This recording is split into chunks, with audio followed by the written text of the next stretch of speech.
Okay. And then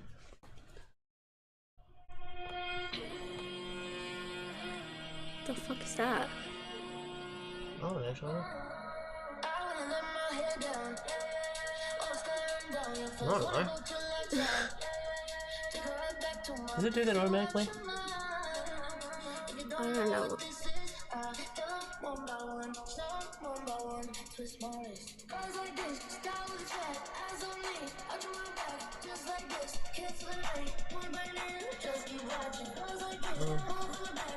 Oh, it's private as well. Well, that's good for now. I think it does it automatically, so I haven't got any music on. That's from your phone, I think. Oh, there we go. So, details, private, public? Yeah. Done, save. Okay, good. I think so.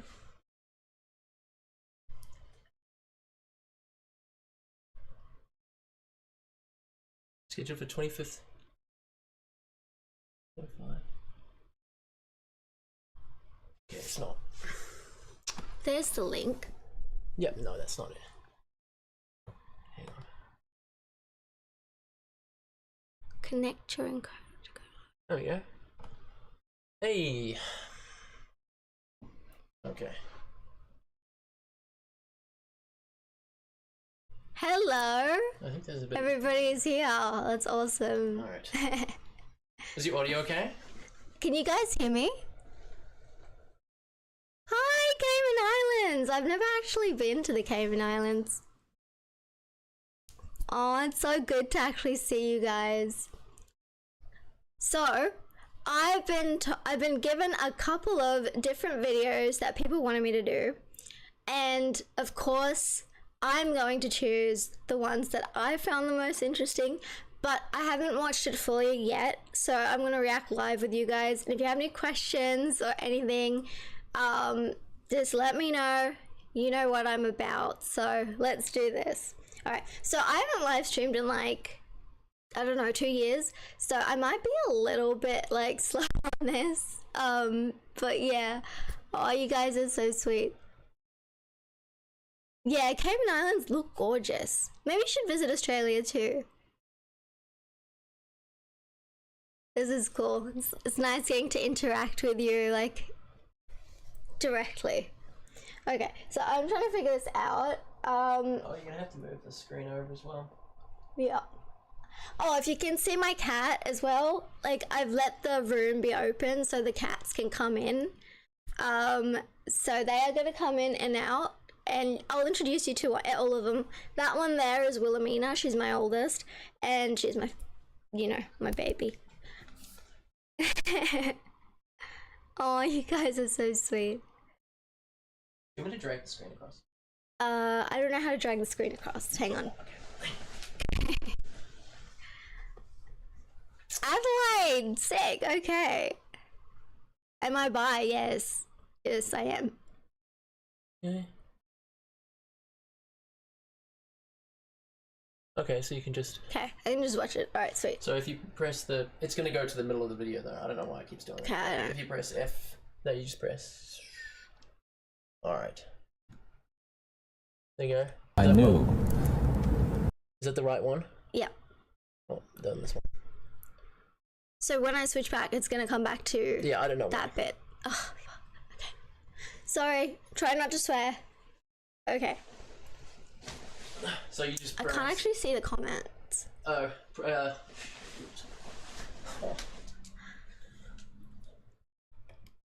Okay.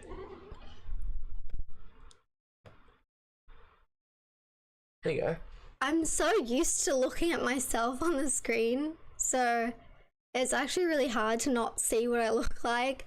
So yeah, the thing's there. Hi, Washington DC! I'm coming to America soon, you guys, so I'm hoping to see all of you. Hopefully people don't hate me enough to like try and publicly, you know, attack me physically, but if they do, you know I'm pretty scrappy, so I'll be able to hold my own. Okay, so you just need to click on the video. Is it just okay? Alright, so You just press spacebar. Okay, so first, oh, hello from France, Ireland. I actually haven't been to Ireland either. LA, I will be coming to because I have a whole podcast tour coming up where I'm going on like several really big ones in America, and I have a documentary series that's coming out. So I've been like super busy. So if I look tired, that is why. So okay. Oh, Kentucky. I haven't actually been to Kentucky. I've been to Texas, New York, Colorado. I think we went through Raleigh as well in North Carolina. Los Angeles, obviously. San Fran. Although San Fran was kind of garbage, I'm not gonna lie. Okay, so you're on the small screen there, so if you want to do that. Yeah, I did know I was different from a young age. Okay, let me just play this. Let's get started. So we're starting with Ted, his last interview. I haven't actually seen this in maybe like 5 or 6 years, so this is gonna be fun. Okay, hopefully the audio's good on the YouTube. Just make sure that they can hear it. In essence, that we use Can it you guys hear that? productively. So right now I'm feeling calm and I can't hear it. Oh, yikes. Okay, sorry. I know it's so small. It's fantastic. Okay, so you guys because can I'm hear here with you can hear Ted. I can't hear Ted. Wait, oh, yeah. Oh, it's going to your headphones. No, it's not. Yeah. Ow. Go back. That's the speakers. Go back. No. What do you mean? Okay. Hang on. For the record, They can hear. I can't hear. Okay, hang on, just... No, it said it was going into your headphones. Oh, okay. Stop, Uncle. Okay, yeah. Okay. This is what I meant about technical difficulties. You see how I struggle? It's not even on. Then why is it going there? Okay, well... You gotta wear headphones then. Yes! Yes, that is the Way one! around. Fuck me dead, bro. Wait, you had the right way around. Now it's the right. I'm gonna punch you. I didn't mean that. Alright. Wait, so now press play, see if it... you are guilty. No, I still can't hear him. Alright. Yeah, I don't know how I would have managed this morning. I functioned like Okay, a go zombie full until screen. midday. Until I can figure this out. Okay. Aw, thank you for the $2, Hank. That's lovely. I don't know how to play the videos. But I'm actually looking for more people for the team because this is really hard for me to manage alone. I'm obviously very technically challenged. So until I can actually... Oh, well, to be fair, I haven't done a live in quite some time now. Can you... I don't know how to... Oh, okay. Just, are they on? Did you turn them on? They are on. They are on. It is late here. It's 10:13 p.m. I know you guys mostly are in America, so that's why I was trying to do this morning, but I couldn't figure anything out. And clearly you can see now that technology is not my friend. Not my friend either. No. Diegus, I love your videos. I have a malignant narcissist mum who doesn't show signs of empathy or remorse. That's really interesting. Okay, so you know what I really like to do? So I think I'm entitled to armchair diagnose people. And so, like, whenever I spot those traits in other people, I'm just like, okay, I know who I'm dealing with. I know what this is. Just ignore me. Yeah, ignore the tech guy. Oh, you're from Brizzy! Ah. Okay. Can See if that will work now. Alright, try it.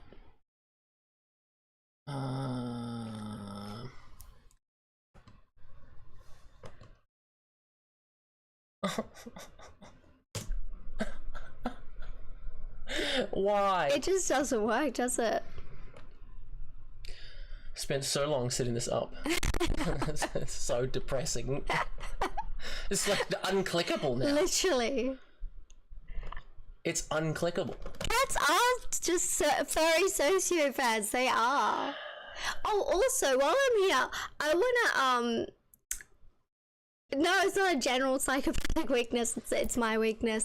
I wanted to clarify. So everyone was like, "Oh, but you said you're a sociopath," it's a very and it's like difficult thing to describe. yeah. So they say you're a sociopath. How are you suddenly a psychopath?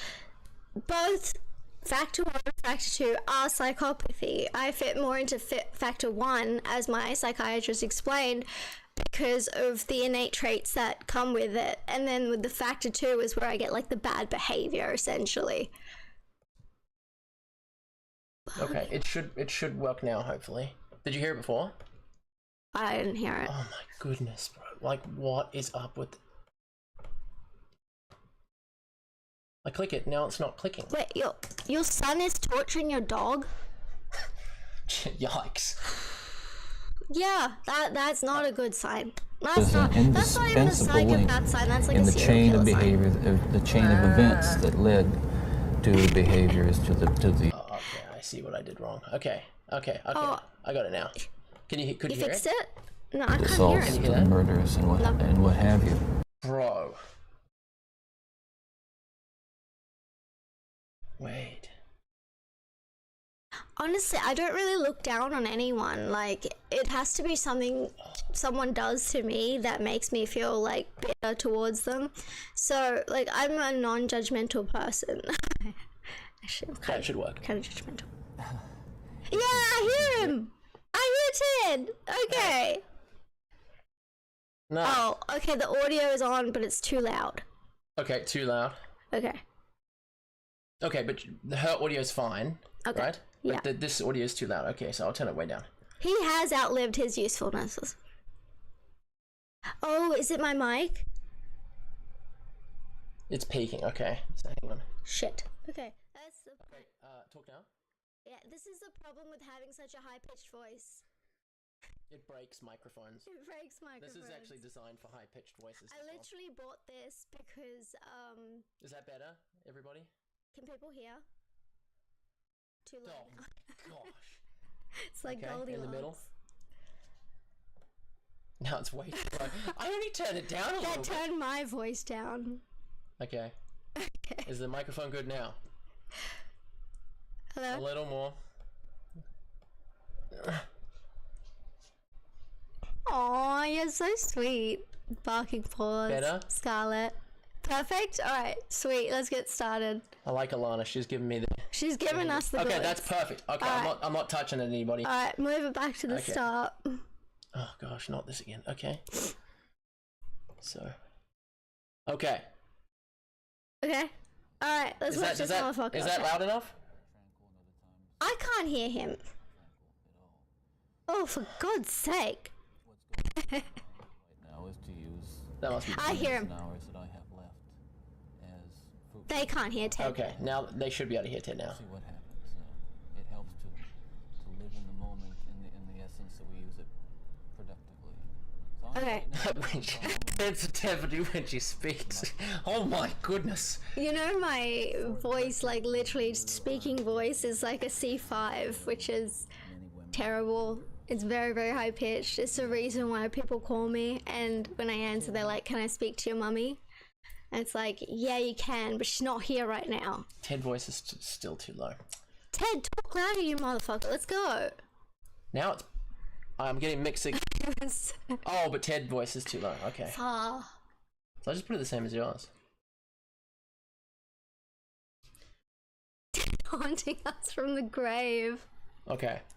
Alright, you ready? Yeah, I'm ready. Let's go. Always ready. Oh. I told you guys, I wing everything. Everything. Yeah, we don't plan anything. I don't plan a single thing. I just get on in front of like the mic and I start talking and I film myself talking and that's it. Okay, so if you just... So I'm not going to sit here the whole time, Alright. so just Do play... you want to put subtitles on for Ted? Is that possible? Can you do Oh, it? yeah, that's a good... Is that it? Yeah. Okay. I'm going to play it if everyone's happy. How did it happen? Take me back. What are the antecedents of the behavior that we've seen. So much grief, so much sorrow, so much pain for so many people. Where did it start? Is this good for you? Look at that. He's just straight up this. Oh, That's the how do people not pick up on this? and one that not only people much more intelligent than I. Because have if you want to been working stop and start it, it's spacebar. on for years, but one that I've been working on for years and trying to understand it. Okay. Is there enough time to explain it all? I don't know. I think I understand Ted. it though. Understand what happened. Okay. Ted, my friend. Ted. You think there's not enough time to be telling everybody about your crimes? You're literally trying to argue with the fucking governor to get your death delayed again, even though you've already had 2 stayed, okay? 2 stays. Like, one was, you had like a week in between. I don't know why I'm talking to Ted directly, but somehow I am. You're just bargaining with these girls' bodies and the federal investigators to save your own ass. You're not doing this out of some sort of noble intention of your heart. Fucking moron. Okay. Come here. No, okay, cool. Happened to me, to the extent that I can see how certain feelings and ideas developed in me to the point where I began to act out on them. Certain very violent and very destructive feelings. You see, the way he raises his eyebrows, he's really trying to get you to resonate with what he's saying. So he doesn't want you to be distracted by anything. He's raising it like this, like, it was very violent, very destructive feeling. And he's trying to blame this whole thing on pornography. So this is exactly when he starts his shtick. And so does James Dobson. James Dobson comes in with a huge agenda, right? He is this Christian evangelist who is anti-pornography, anti all of that. And Ted is kind of his example of like, this is what pornography does to somebody, which of course we all know is a cop-out, because Ted himself, in all of the interviews and recordings that there are of him with Hugh Ainsworth and Stephen Michaud, all of those literally explain that he never blamed it on pornography. It was always him. No matter what he found, it didn't affect him whatsoever. Yeah, I mean, like, he did know his way to weasel out of things. But the thing is, he never actually got caught for his murders. He got caught for his sloppy-ass driving. And it's like, why are you going 60 miles into, like, the back roads of some fucking, you know, small town, hick town, whatever you want to call it? Why is that? Like, do you have... How are you a primary psychopath and you're behaving like a complete lunatic at this point? Male conspiracy cannot explain all female failures, I'm still convinced. Well, I don't know. Marilyn Manson, fucking disgusting from what I've heard. I haven't actually looked into it too deeply myself yet, but from what I know, not good. Let's go back then to those roots. First of all, you, as I understand it, were raised in what you consider to have been a healthy home. Absolutely. You were not physically abused. You were not sexually abused. You were not emotionally abused. No, no way. And that's... He literally has the eyes of a reptile. Look at the way they move. He doesn't blink. He's always like looking down, looking up at you. He's trying to get sincerity. And right here is where he's, oh, hello. Right here is where he is coming in and he's trying to say, look, I know I'm a deviant now, but back in the day, right? Back in the day, I was in a good Christian home. I was like in a nuclear family. Doesn't mention the fact that he thought his mum was his sister until he was like 15. And I don't know. This guy is ridiculous sometimes. He really is.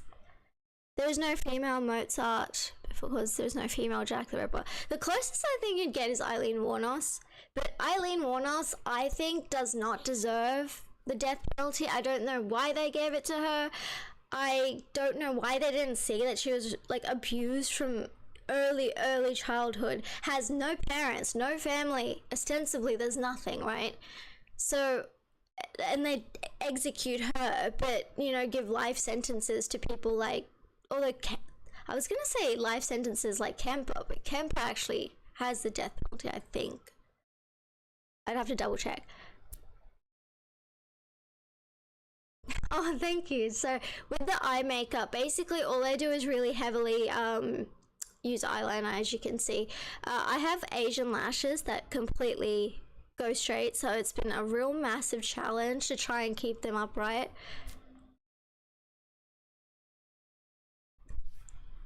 Yeah, his grandfather was abusive. Yeah, no, he actually was abusing the neighborhood cats. Apparently he would swing them by the tail. And that actually made me feel really homicidal, I'm not gonna lie. I took that personally.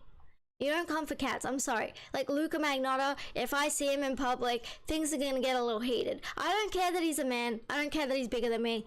If he's gonna start doing things like that, he should be prepared. I'm just saying. Yeah, Camille Paglia, I just, she's a very questionable creature, personally. I'm not a fan. Okay. Part of the tragedy of this whole situation is because I grew up in a wonderful home with two dedicated and loving parents, one of 5 brothers and sisters. A home where we as children were the focus of my parents' lives, where we regularly attended church, 2 Christian parents who did not drink, they did not smoke, there was no gambling, there was no physical abuse or fighting in the home. I'm not saying... Now, I think that's not completely accurate. I think that there was fighting in the home, considering Samuel, his grandfather, used to push his daughters down the stairs, right? And how he would abuse Louise Bundy herself, and it's potentially he was conceived by his grandfather. They've never really confirmed it or denied it, but his father's name is listed as unknown still. It's like the last time I checked was when I was writing Honey Trap, but I don't think it would have changed since then. I think in terms of evil, people always give Jeffrey Dahmer so much grace. They're like, oh, he's so lonely. It's like, bro, we all get lonely. We don't go around hacking people up and putting them into barrels of acid. We don't try to zombify them, you know what I mean? Richard Ramirez, I'd see him as more just like so chaotic. Like he can't control himself at all. And it's really, really frustrating. It's like, bro, like you don't think you could have like managed this a little bit easier? Like you could have been dedicated, practical. But no, you went on some wild frenzy. You go around murdering random people like grandmothers. Like the police had to save him from being like murdered by street people. And in terms of, I think Gacy is up there with true evil, with like Ted. I think Ted is the most evil by far.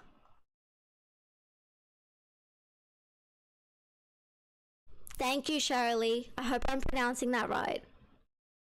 I know, he does play the sad boy. He plays the sad boy all the time. It's fucking crazy. Alright, let's get further into this. This was Leave It to Beaver. Oh, wait. I wanted to tell you guys, the most evil person I personally think exists is, what's his name? Paris Bennett. That's the other video I meant to react to. I haven't seen that yet. I've watched the actual true crime episodes of what Paris Bennett did. And the fact that at 13 years old, he kills his 4-year-old sister to get back at his mother for working too much, and then in prison it's just like it's like, do you not? And everyone's like, he's so charming, and it's like, where is this charm? I'm not seeing the charm. He has the charm of a brick wall.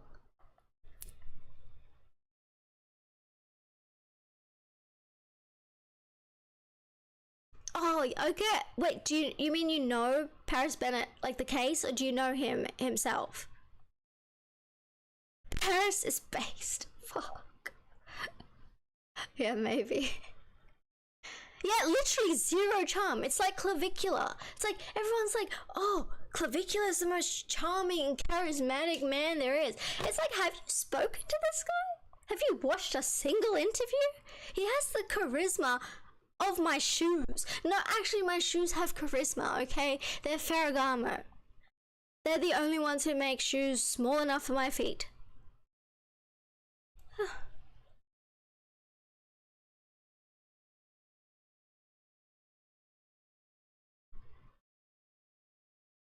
Yeah, I do.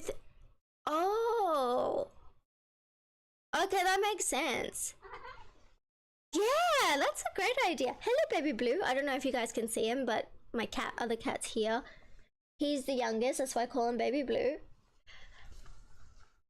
That is such a brilliant idea. I am gonna reach out to his mum. I'm gonna do it. That would be awesome. Blue, you wanna come sit with mummy? No? Alright. I see how it is. Yeah. Oh, that is the one, the Piers Morgan. You guys, is my voice still clipping?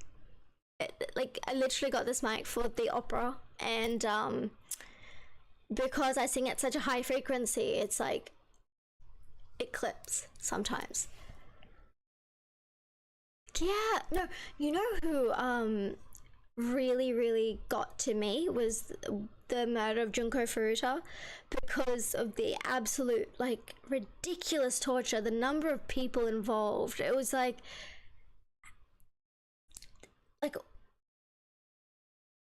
wait, what's wrong with the mic? Is it bad? Yeah, I mean, like, okay, I don't know if it's my headphone. Is the microphone? I don't know, I think it's fine. Okay, it is clipping a little. Hang on. Yeah, maybe just where you're sitting. Should I move back? Where? Yeah, they're saying sound quality isn't great. I don't know what's up with this mic, man. I don't know.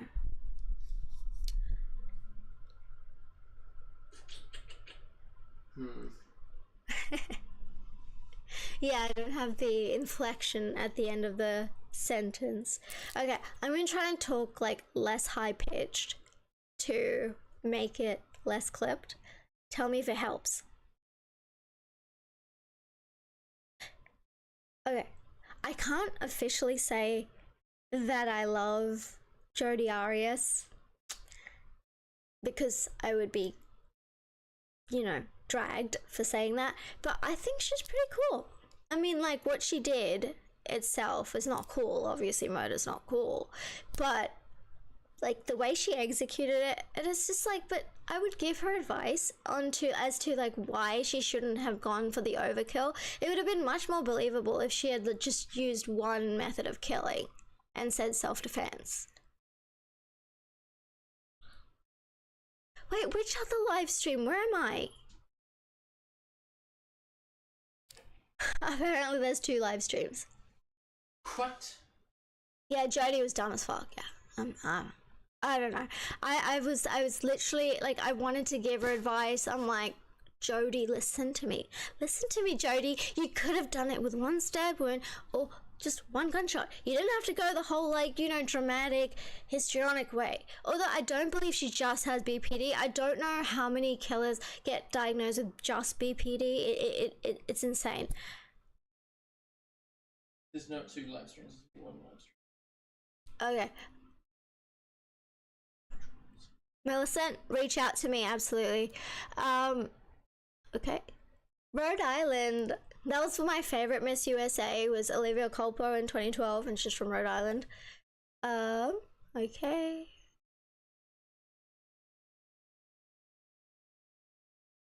Yeah, Mackenzie, am I out of the loop? I don't know, I keep getting messages about Mackenzie, I don't know who that is.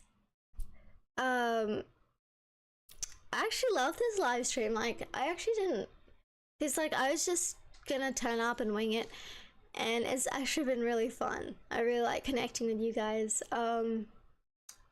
Casey Anthony, True Evil, like what she did to Kaylee because she wanted to party and then she left her with what was it?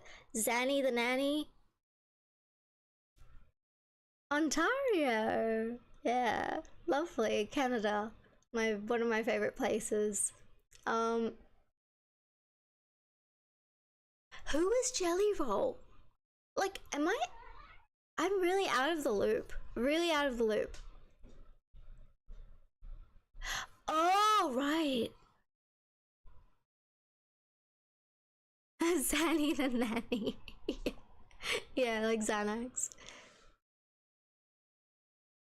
Ted is definitely a psychopath. I think,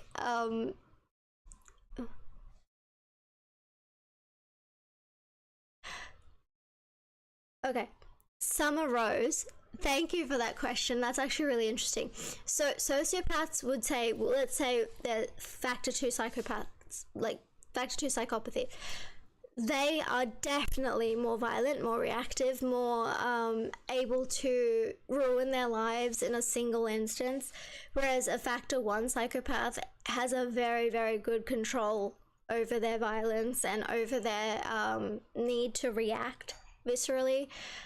So that's why I think people do say that there is a different type of control, and there definitely is. It's not really possible to spot a psychopath outside of the eyes. That's one real thing. You'll notice glibness. That's something also, like going from topic to topic to topic pretty easily. They don't really get flustered. There's no issue there. It's kind of like, you also see that the emotion doesn't really match what they're saying. It's like when I talked about what happened to me, the abuse, and people were like, how are you saying that so calmly? And it was just like, it is what it is. It happened. Like, I can't do anything about it. What do you want me to say? You want me to sit here and cry? Like, who the fuck's gonna do that?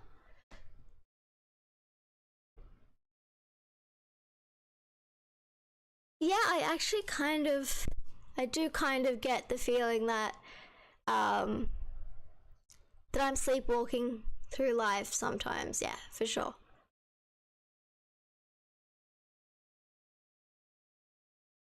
Okay, so is it, yeah, Gypsy Rose, she killed her mother, right? Because her mother made her sick because she has Munchausen's by proxy.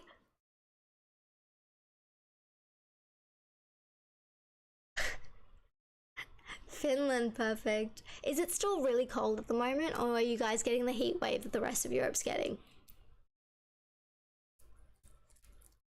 Yes, psychopaths are more instrumental in violence. They're more likely to actually plan it in advance, and if it's for personal gain, it's not just going to be because they're angry.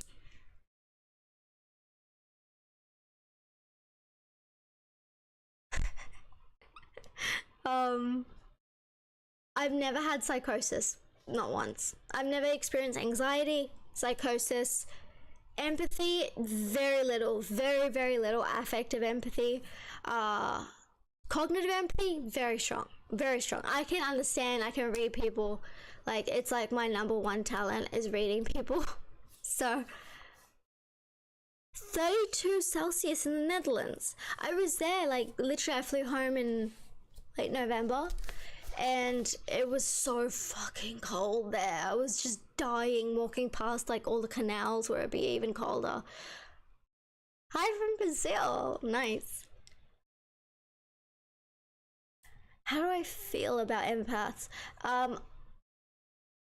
You know what? I'm very hypocritical. So I love when people have empathy for me, even though I don't have empathy for them. It's really quite funny if you think about it.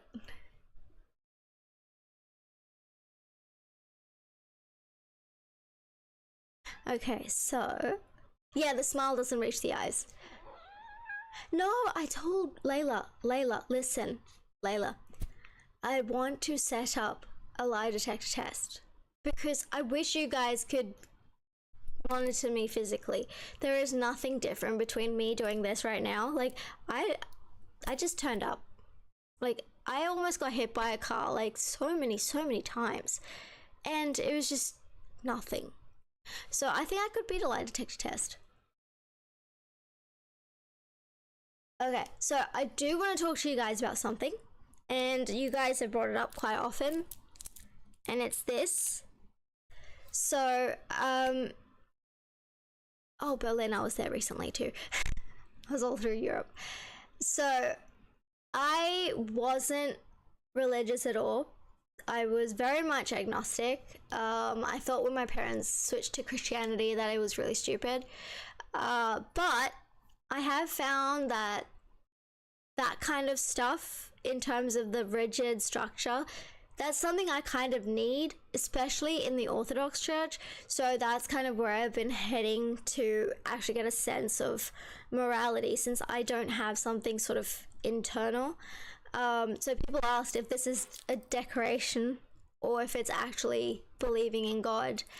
And at the moment, it is believing in God. I will let you know if that changes. Best advice to an empath: don't burn yourself out. Please. People will take and take and take. You give them an inch and they will take a mile. I promise you that much. And you don't want that. You don't want people taking all of that from you. And you need boundaries. Like, it is so hard for empaths to set boundaries, and I don't know why. But people will let themselves get walked all over, and I just don't advocate for that. Hey, Amber!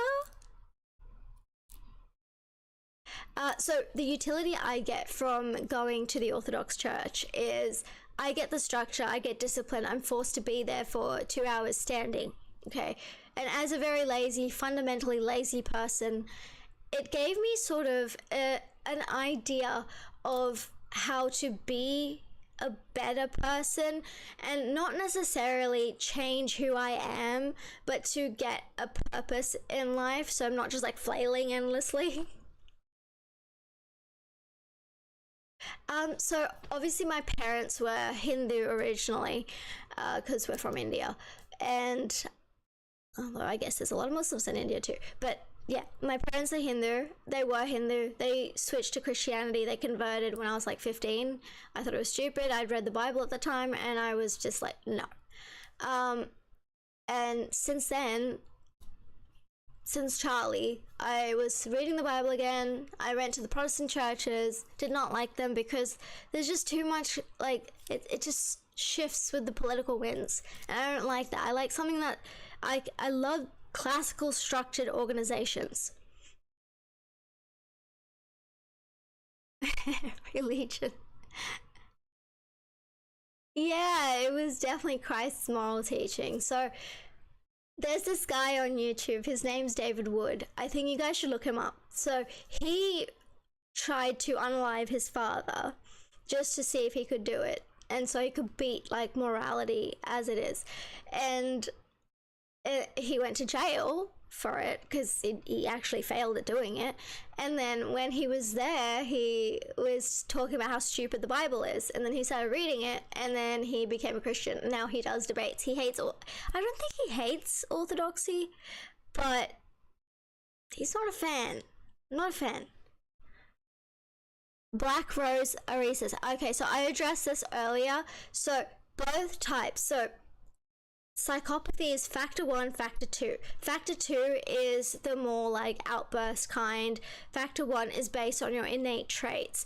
So they're both psychopathy, but I use sociopathy because nobody knows what a psychopath is. They assume you're psychotic, you're crazy, there's something wrong with you. It's not something that's easily understood. An antisocial personality, like, who the fuck's gonna know what that whole thing is? Nobody knows that. So it's like, yeah, it's that's why I've always gone with sociopath. It's just easier. People know what a sociopath is. But technically, everyone with ASPD would be factor 2, just based on getting the ASPD diagnosis. To get factor 1, there are a lot more like characteristics that you need to possess.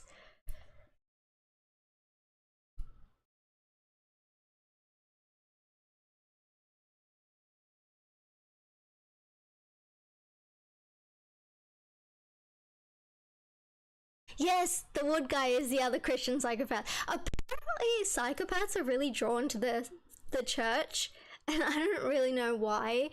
That's actually crazy.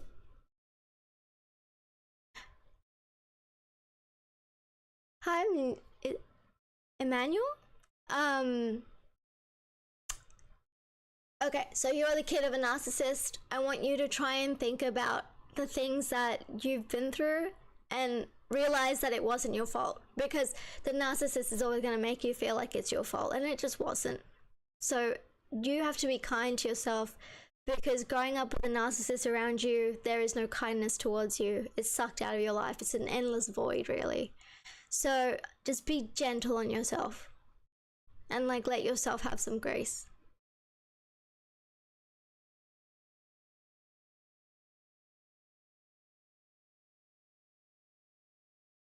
You know, I was actually thinking of Judaism originally, and then it wasn't something I really connected with. Whereas the Orthodox Church is just so beautiful, right? And it's got the relics from like 2,000 years ago. It's the kind of hierarchy structure that I like. I don't like sort of things that are changeable or things that are just see, this is what I waffle a bit, so that's why I like my editor like hates me. But yeah, it's just there's this sense of permanence there, which I don't have in my life. Like, I don't have permanence. Like, I don't know what the fuck I'm going to be doing next year. Like, it's really, really hard for me to plan properly into the future. And so having that sort of church family really helps.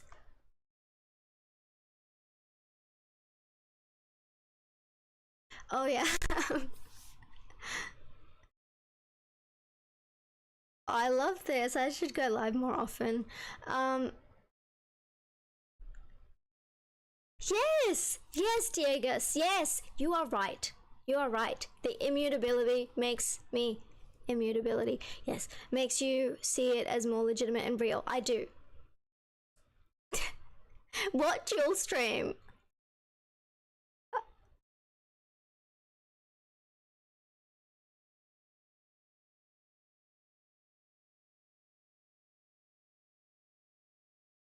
You guys are really funny. Where is the second stream? Like, what's going on?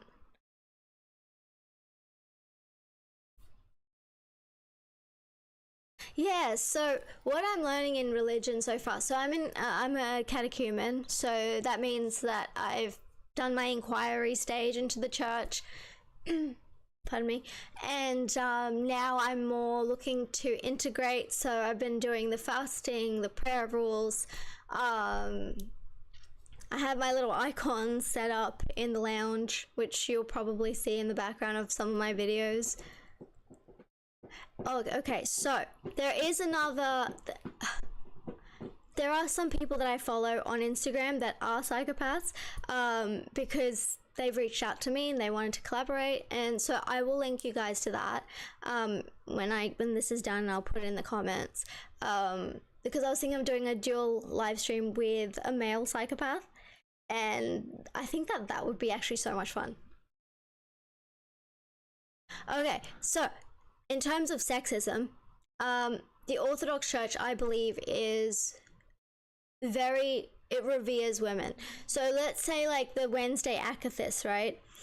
It's to the Theotokos, and you can't actually go into the church without acknowledging the Theotokos, and she's the most blessed, you know, the most pure holy lady.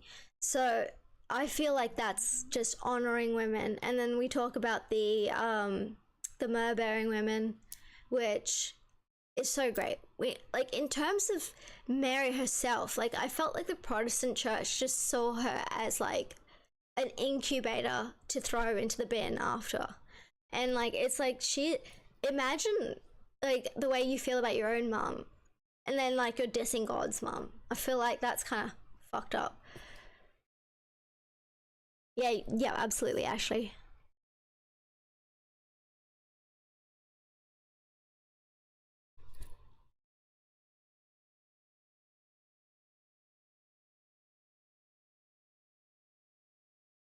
How many people would you say are sociopaths in finance? All of them.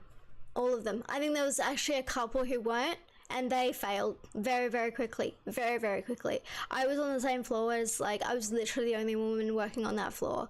And the way that you would see that they get, like, bogged down by those emotions that the others just don't have, and they're willing to put in the hours, they're willing to be ruthless, they're willing to do whatever it takes to actually get the money, get the promotion, get moving in their careers.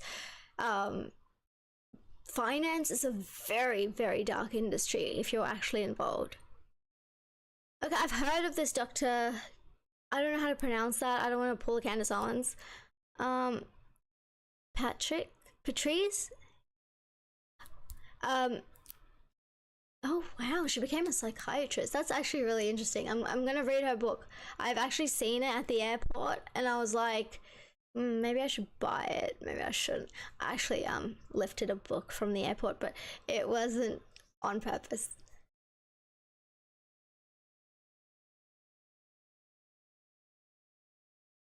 Yeah, well, actually, I mean, have you seen Jim Jones?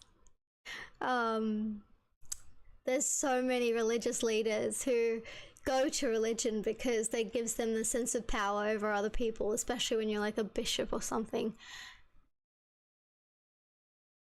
What the Sorry?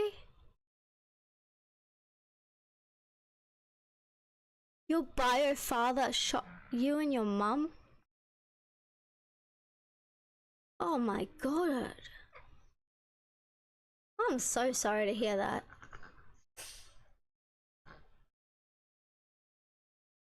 Wow. That must have been really tough. I don't even have words. I'm so sorry. I'm sorry to hear that.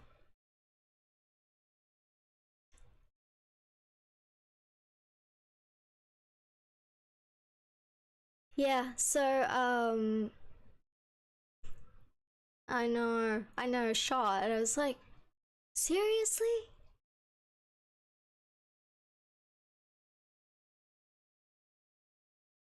Diegus, you're diagnosed, right? Like, you're from my Instagram, I think. Yeah, okay, so Isra, I'm not sure if that's your full name. So, being called a sociopath doesn't really bother me. If I say antisocial personality disorder, people don't know what that is. They're like, oh, you're not antisocial, you're hanging out with me right now. And it's like, that's not what it means. It means anti-societal norms. Like, people will try to school me, and it's like, I've not only lived with this condition, but I've also talked about it for the better half of like 6 years. So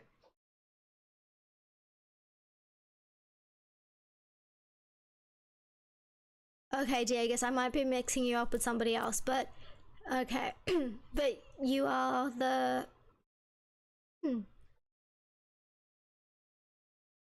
You're not, okay. So you're not a psychopath as well? I'm sorry, I probably should have had some water. Alright, should we get back to Ted, or are we enjoying the conversation? Thank you. Thank you. I try.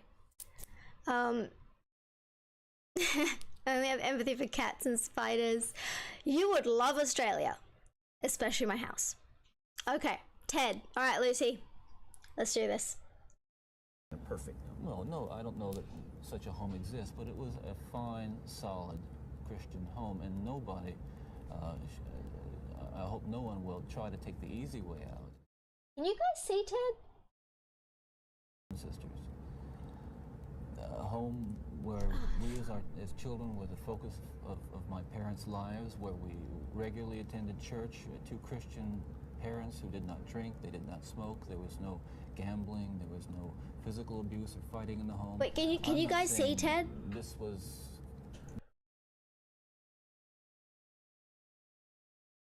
How do I turn the volume up? Sorry, I must sound like a retard. Idiot. I must sound like an idiot. Okay. Okay. Alright, sweet. Can you hear me? Alright. Oh, why does it always... Okay. Leave it to Beaver. It wasn't a perfect home. Well, no, I don't know that such a home exists, but it was a fine, solid Christian home, and nobody, I hope no one will try to take the easy way out and to try to blame or otherwise accuse my family of contributing to this, because I know, and I'm trying to tell you as honestly as I know what happened, and I think this is a message I want to get across. But as a young boy, and I mean a boy of 12 or 13. Okay, should I? Okay. Alright, so the reason he insists he had. Hey! What?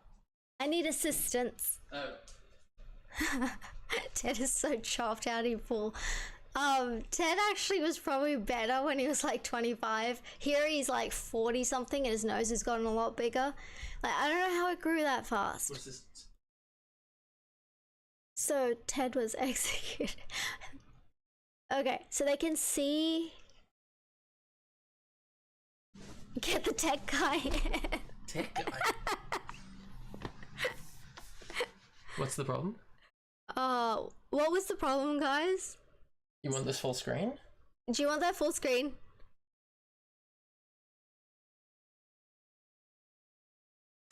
As long as you're not super ugly or fat.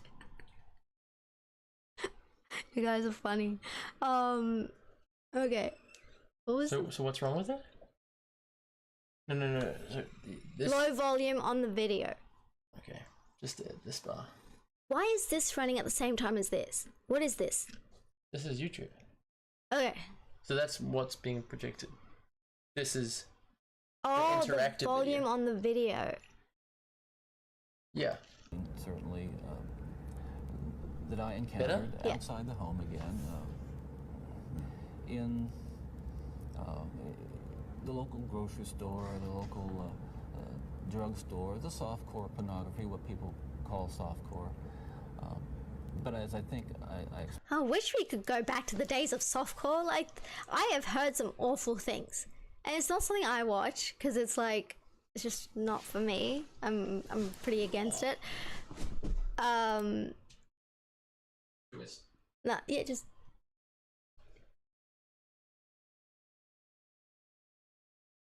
Okay, so. Yeah, well, I mean, his dad was potentially his granddad, so.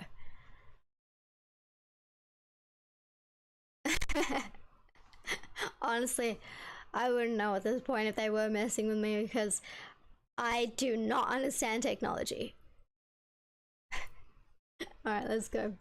explained to you last night, Dr. Dobson, in an anecdote, that as young boys do, we explored the back roads and sideways and byways of our neighborhood, and oftentimes people would dump the garbage and whatever they were cleaning out of their house, and from time to time we'd come across pornographic books of a harder nature than more graphic, you might say, more explicit nature than we would encounter, let's say, in your local grocery store. Look at this motherfucker. He's literally just like, detective magazine. he's literally there just smiling while he's trying to be relatable about talking about all of this. You can see he's trying to suppress the smile that he would find all sorts of adult content. It's ridiculous.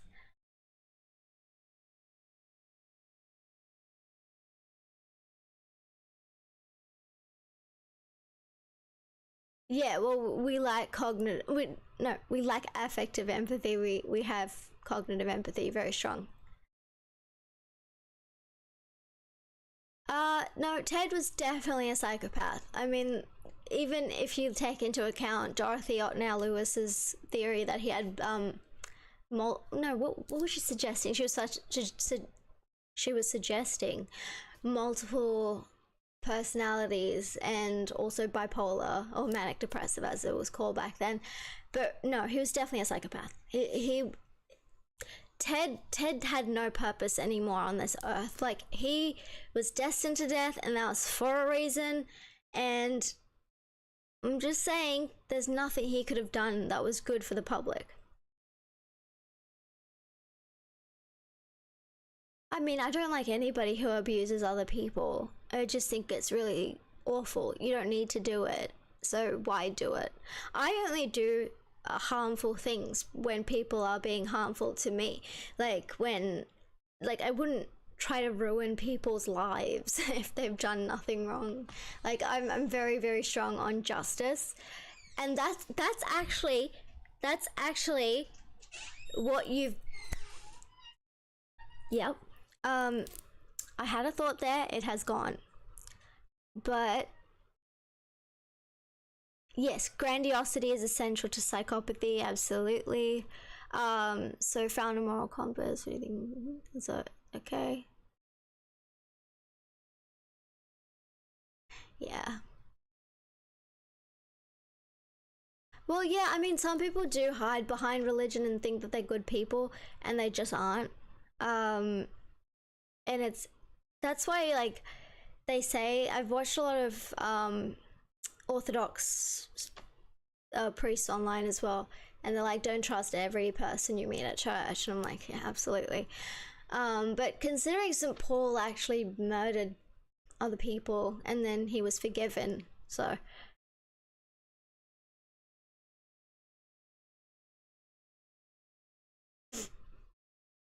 Also, I apologize if my nose runs. I don't know what the hell is going on, okay?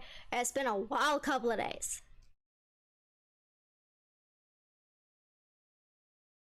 No, definitely.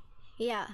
The thing is, like, with the Orthodox Church, you have to work so hard to actually get in, to get baptized. I've been baptized, but that was in the Lutheran Church, so it's a Protestant. So in terms of Orthodoxy, you have to get re-baptized, or you can get chrismated, but not in the church that I'm in. Yeah, I mean, they are some people are very, very judgy. I'm gonna be real. Like, if you sit down for a couple minutes, some of them are gonna be looking at you funny. Why not be a funeral director? I think that'd be a good backup job if, like, book writing doesn't work out for me. Oh, Father Moses, 100% Father Moses. He is fantastic. He focuses more on men and boys because obviously, like, the whole thing going on with the manosphere and whatnot, all of that. Why did I bother to convert? I wasn't Hindu. Like, I was born, I guess, into a Hindu family, but I was never religious. Lucy, yeah, I mean, I've written Honey Trap, which is fiction, and then I've got the Sociopathic Dating Bible, which is non-fiction.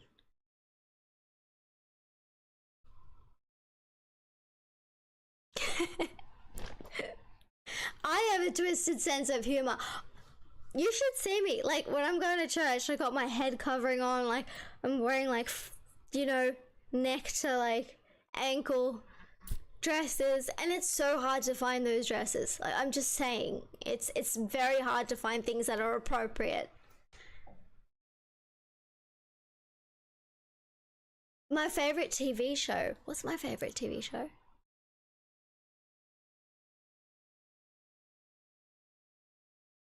My favorite movie, by the way, is Don't Worry Darling. I've decided that's my favorite movie. My favorite TV show? Seinfeld for comedy. House of Cards. House of Cards. That's my favorite. And if you guys aren't in the... Oh, I am writing a book right now. It's gonna be... Do they make their own dresses?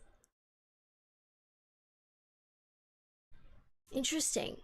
Yeah, so currently I'm writing a book on power and how to get it, because I've already addressed dating, so that's out there. But if you do want more dating advice, you know, I talk about it in the Concilium. I try to be on there as much as I can. I've had so many interviews back to back, and then I've got coaching clients, so it's kind of hard for me to be everywhere at once, but I'm really trying.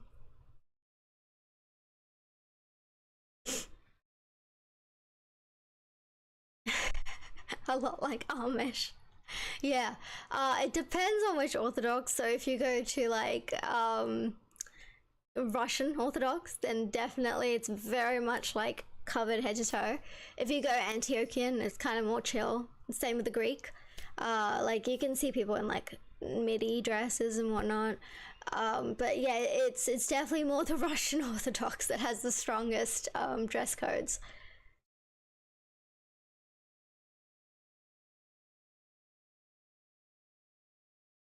dark romance. I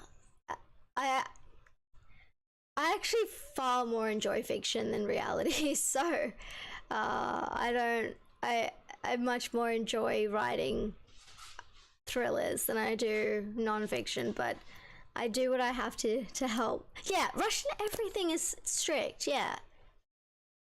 Oh, Cinderella's Revenge got sort of hacked by people, so I was just like, fuck that, create a new one. What are your thoughts on Pauline Hanson? I was campaigning for her.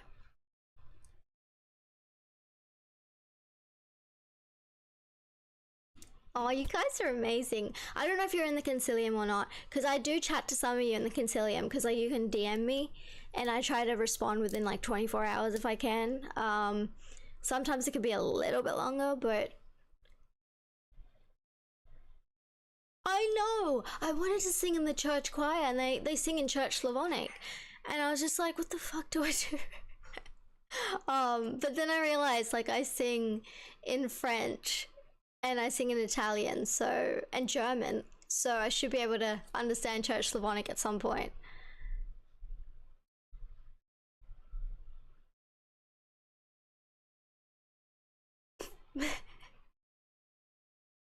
There's commercials.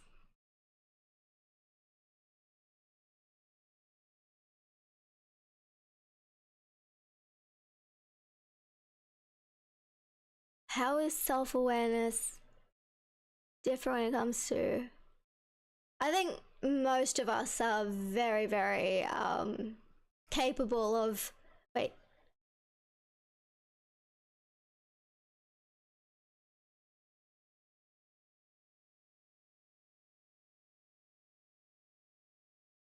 Trauma dumps don't affect me.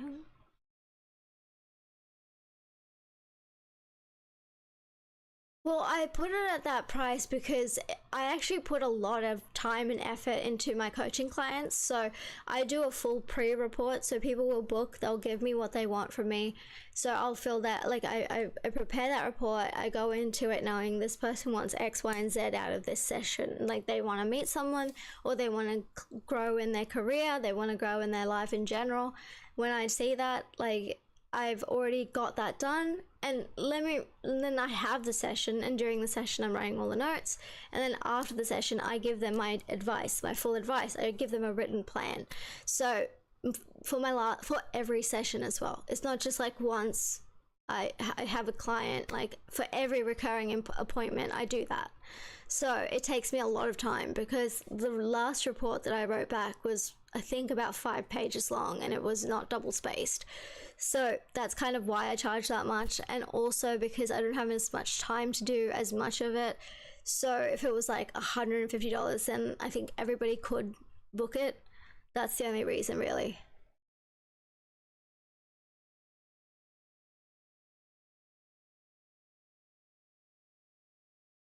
So actually, I coach for a number of things. So dating is up there, revenge up there, career up there. A lot of people hire me to learn how to be more ruthless and to get more charisma, because they think like it just happens, and like they want to learn how it happens. And you can learn charisma easily. What I'm actually wanting to work on is a way to beat body language analysis, because once you can do that, you're so powerful.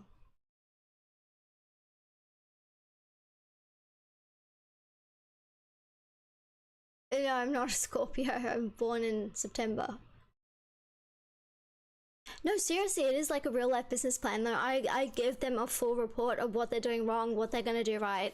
I'm never too harsh on them. Like you guys are coming to me for help, and I'm not gonna be judging you. I don't like. I will always give you the moral option, or I will give you like, this is what I would do for maximum impact, but that's on you. I'm not telling you to do that. You do whatever you decide to do.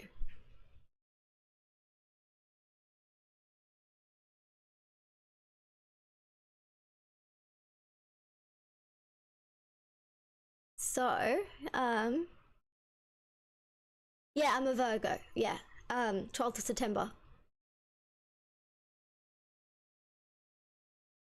Well, if you're in the Concilium, just DM me. Like, we can just chat back and forth. But if you want a full coaching session, absolutely, like, let me know. How am I not a Virgo? Okay, alright. Let's get back into Ted, yeah? Aquarius. I've got to be real with you guys. I don't follow, like, the horoscopes and stuff. I don't know any of that. Aww. September 12th is your son's great day for him to be born.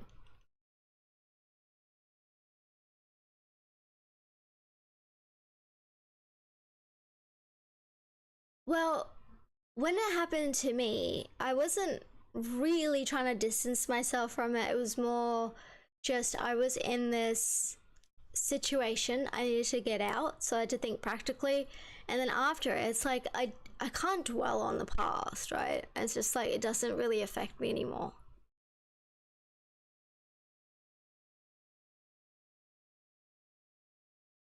Aww, so many people share my birthday. So did Paul Walker, although he was dodgy because, like, apparently he was, you know, into underage girls. Disgusting. I was wondering, do you guys, like, I don't know if this is a me thing, a psychopath thing, or just a thing. Like, do you ever just, when you're driving down the road and you're like, what would it be like to actually hit that person who's walking on this? I shouldn't say that.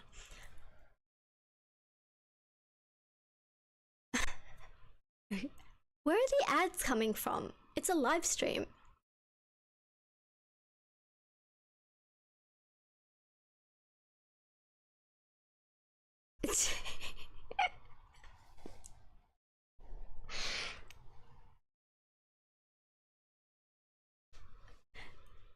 I wish one of the cats would come in now. I mean, they're always like on me when I'm trying to work, but no. That is Ted Bundy, yeah. You know, when I released Honey Trap, when you like Google Ted Bundy and like went to images, I was on that. I was in the second row. It was hilarious. No, insanity, yeah. I don't want to go to jail. That's what my, wow, 3 of them have come in. Hello, Blue Blue. Come here. Come to mommy. Blue. Hello, Orchid. Wait, how do I... Ed Gein.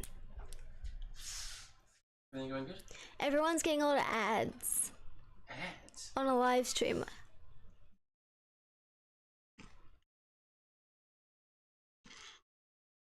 I don't know how to deal with that. Alright, let's just get back to Bundy. Wait. That's just YouTube monetization. Oh, right. Hello, Orchid. Can you guys see her? That's what I do when I have time off. I'm just kissing them all day, every day.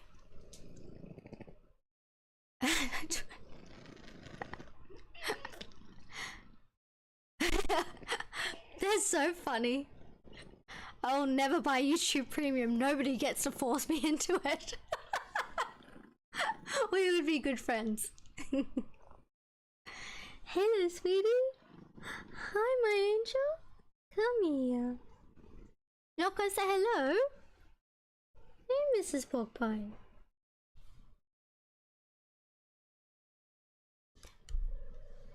Yeah, Ted Bundy was born on November 24th. He also died on January 23rd, so that was wild. Premium Master Race. Come here, sweetie.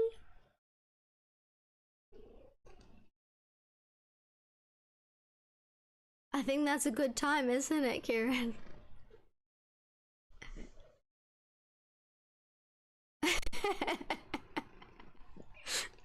You guys are actually hilarious. Come on, sweetie.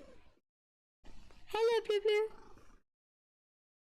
I pretend to be a rich woman and have a large collection of high quality counterfeits. I like that. Good on you. Oh, come on, fake it. The ad queen.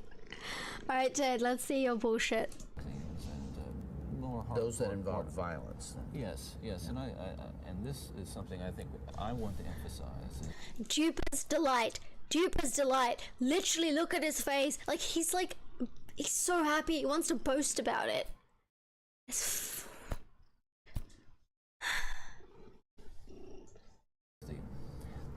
The most damaging kinds of pornography, and again, I'm talking from personal experience, hard, real personal experience, most damaging kinds of pornography. Whenever someone tilts down and their eyebrows go up, they're really trying to emphasize a point, like I'm doing right now. I'm trying to emphasize the point that what he's doing is very intentional. Hey, sweetie, you want to get down? All 4 of my cats have smushy faces. He is bragging. He's fucking bragging. Psychopaths have no chill. Are those that involve violence and sexual violence, because the wedding of those two forces, as I know only too well, brings about behavior that is just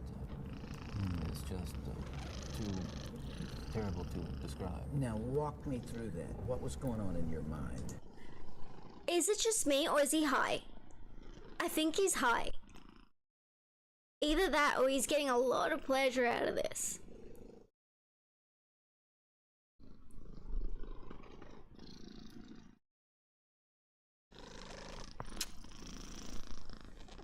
At that time. Okay, before we go any further, I think it's important to me.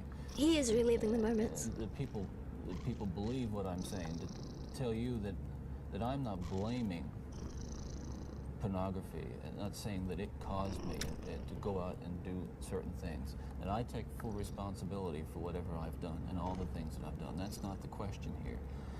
The question and the issue is how... The lip licking. The lip licking. Look out for the lip licking. He's trying to hold back from saying something.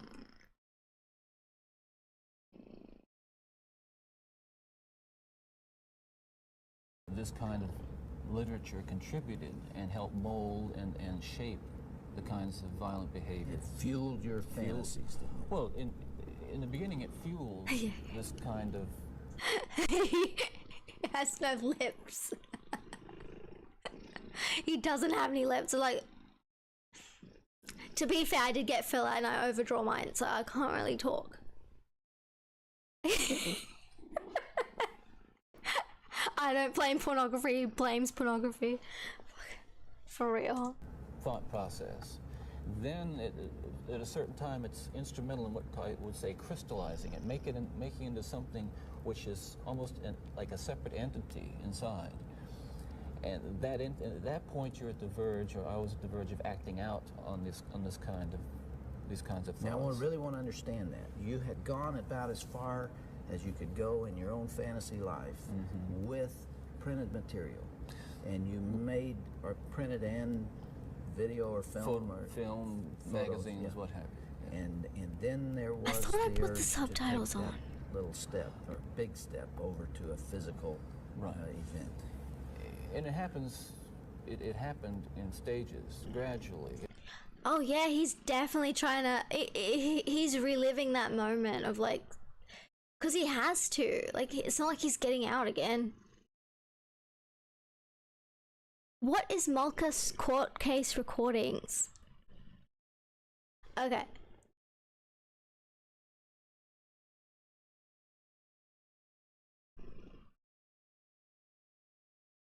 It doesn't necessarily, not to me at least, happen overnight.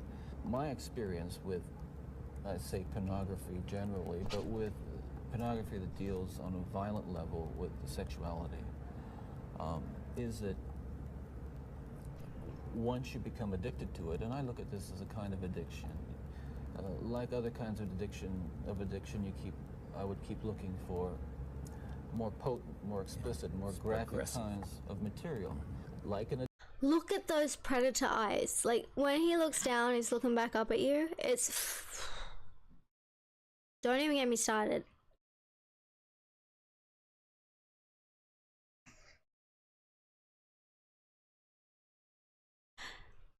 You know, I'm starting to see his charm less and less. I feel like when he was in Colorado, like the day before he was trying to escape, he kind of had that, like, you know, pizzazz going for him. And at this point, he's just kind of... Ow, ow. My cat just cut my leg. Okay, don't be so loud near the mic. Come here. Well, David Wood is also a good example of that, like watching things and doing things to be desensitized.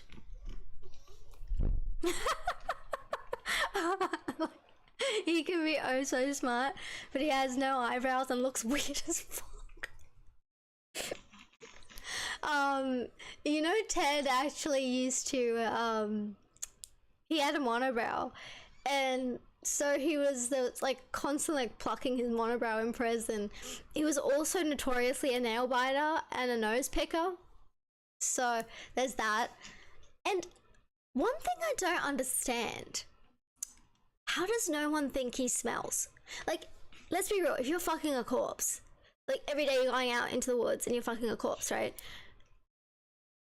That you would smell the decay.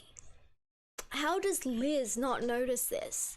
How does his mother not notice this? Like, also, Ted's dream in life was to have 365 pairs of socks.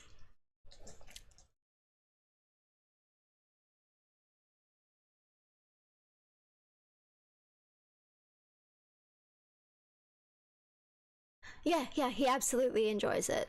And Dobson doesn't have any good motives here either. Dobson is a creepy motherfucker. Addiction, you keep craving something which is harder, something which gives you a greater sense of excitement. Bro looks like he's about to have an orgasm. Until you reach the point where the pornography only goes so far. You reach that jumping off point where you begin to wonder if maybe actually doing it will give you that which is beyond just reading about it or looking at it. How long did you stay at that point before you actually assaulted someone? Well, yeah, you see, that is a very delicate point in my own development, and we're talking about having reached the point. He really has a bad stutter. I don't know if you guys have noticed that, but in my book, when I write as Ted's character, so it'll be like, and then what he's saying, because everything he says is preceded by, because he can't, like, deal with his stutter. Why am I interested in criminals? They're the only, like, public examples, I'd say, of real psychopaths. Because, like, the ones who are CEOs, they're not going to be very open about it. So this is kind of the best way I can explain things. And also, I don't know a single woman who hates true crime. His forehead faults. We could be best friends. I don't know where you're at. Like... No. Do I prefer women or men? Women mainly, but also I like men too. I mean, I love Rob Lowe. Rob Lowe is so fucking hot. By the way, it is my birthday on September the 12th, so if you want to buy me like an appearance fee from like Rob Lowe, an appearance from Rob Lowe, that would be great. Just saying.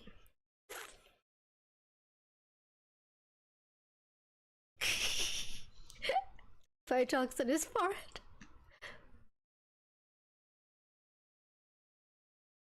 Nederland. No, that's cute though. That's really cute. Or a gray area that surrounded that point over a course of You don't remember years. how long that was? was? I would say a couple years. And what I was dealing with there were very strong inhibitions against criminal behavior or violent behavior that had been conditioned into me, bred into me in my environment, in my neighborhood, in my church, in my school. He really tried to emphasize that my church. Like, bro didn't even like going to church. He went and he resented it. He resented having to take his little, like, siblings there. Excuse me, half siblings. He had to take his half siblings there. And he would complain about it endlessly. Like, I researched this man heavily before writing about him. So, I know a bit too much about this guy.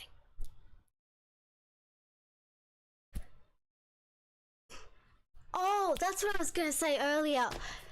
Another reason I like church is because it helps me subdue my rage. So I like the Psalms where it's like, you know, I'm going to take justice for you, and, you know, your enemies will become your footstools. Like, I feel like that would help a lot with my rage, because if I can sort of leave it to somebody else, it is helpful for me.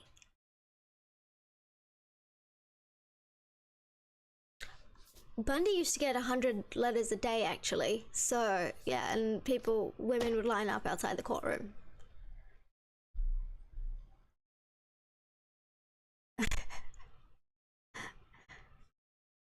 They do look like folds. Yeah, no, Bundy, I don't know what's with women and turning up to serial killers. It's like court dates and whatnot.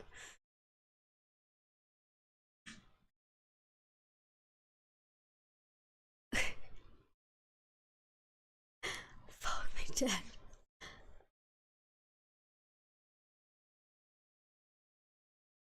Okay, I have a hot take. Hot take.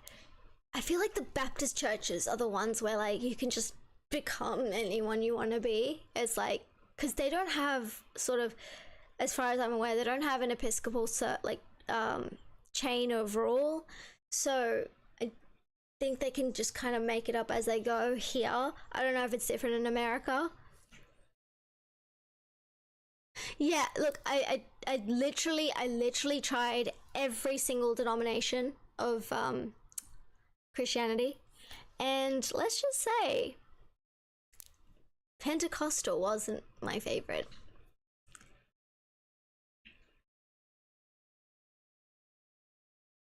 Possessed by Jesus, wow. Yeah, I mean, he was definitely not as attractive here as he could have been seen in Utah, Colorado. Thank you. Jesus loves you too. Steve, I'm not trying to become like Jim Jones or anything. It's fine. Okay. Things which said, no, this is wrong. I mean, even to think Actually, I kind of want to be Jim Jones, I'm just saying. of it is wrong, but certainly to do it is wrong. And I'm on that edge, and you might say, the last vestiges of restraint, the barriers to actually doing something were being tested constantly and assailed through the kind of fantasy life that was fueled largely by pornography. Do you remember what pushed you over that edge?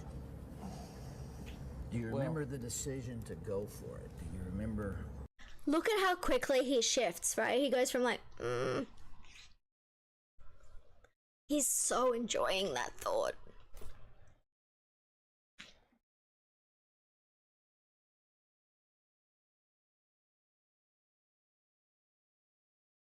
I don't want to be non-denominational. I love the Orthodox Church. I'm just like, I really resonate with it.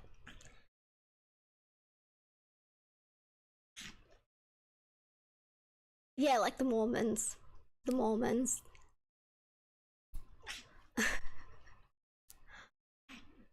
I don't know, I get so many people in my comment section saying like, you need Jesus, and it's like, well, I mean, I'm finding him. So, well, it depends. It depends in terms of religion being against women. Because especially in the non-Abrahamic religions, I think there's a lot of focus on women. Especially, I would say, Hinduism. But yeah, like I get where you're coming from. I had the same perspective, and that's why I really like how they honor the Theotokos. Am I Jewish? No.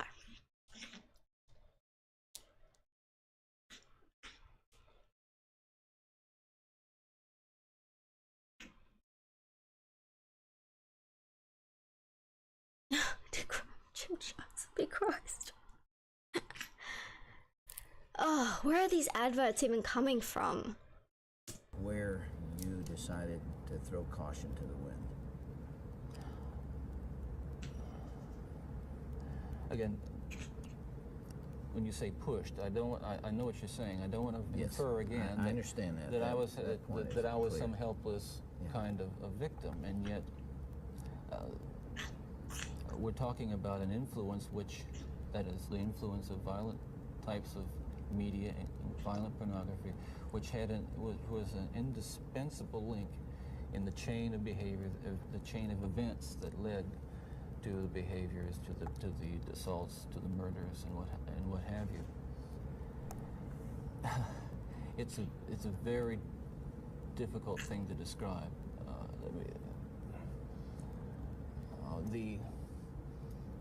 The sensation. Bro is having an orgasm. Oh, he's so reliving that moment because he's never gonna have it again. And also, he used to talk to Bill Hagmaier and talk about how it was unfair. Like, how do I like get to God in time? Like, what do I do? How do I make this right, Bill? And Bill's like, you need to die. You do need to die. You've taken all of these children from their homes. You deserve to die for them.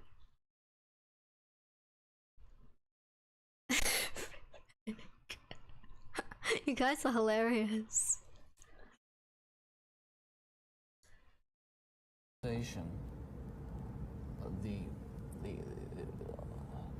Of reaching that point where I knew that it was like something had, say, snapped. That I knew that I couldn't control it anymore. That these barriers that I had learned as a child, that had been instilled in me, were not enough to hold me back with respect to seeking out and harming somebody. Would it be accurate to call that a frenzy, a sexual frenzy? Well, yes, that's one way to describe it. A compulsion.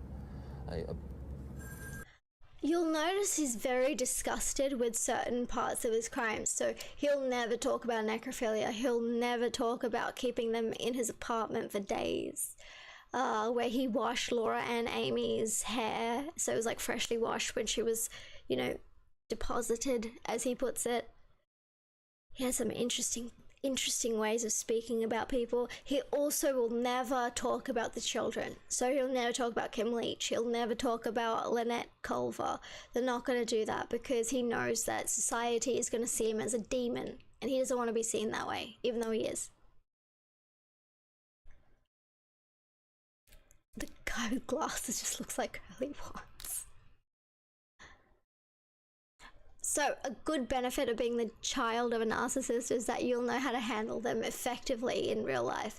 So you've already got a crash course on how they manipulate, how they operate. And so once you actually understand their playbook, it is so easy to spot it in other people. And that's also why I do what I do, because there's just things I can do to help, and if it's just not going out of my way to do it, it's like, might as well just do it. And it's not a huge deal to talk about this, so it's great. Yeah, Chris Watts wasn't a psychopath. No chance.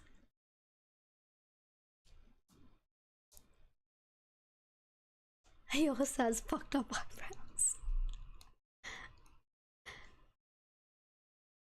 See, Kelly, you've got the right idea. Exactly. I've got cat loaves all around me. I don't know why they refuse to be on screen. Sociopaths do always beat narcissists because, look, narcissists are always going to want to look superior. A sociopath can be happy to look poor, look weak, look stupid if it gets them what they want.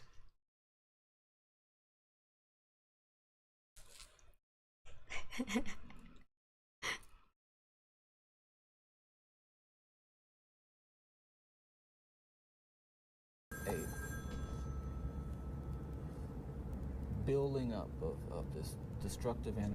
Did you guys notice that? The quick glance off because he hears the generator like hitting up old Sparky for him for the next mod.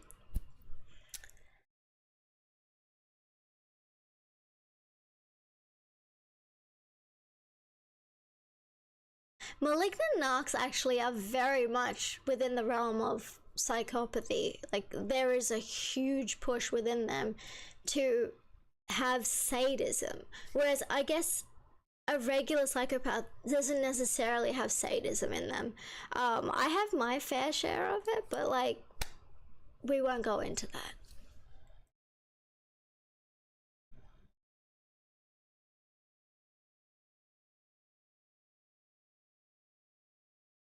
Honestly, like, you can use all of your experiences with narcs, with sociopaths, to actually use the beneficial parts of it for yourself and not take on the boredom and the fucking having to wear a mask all the time.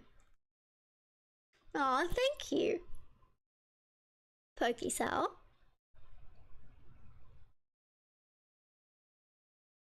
Yeah, sadism seems to be much more common in malignant narcs. It's like they want you to suffer for everything, whereas like with psychopathy, it's kind of just instrumental. I only want people to suffer when they've done something to deserve it.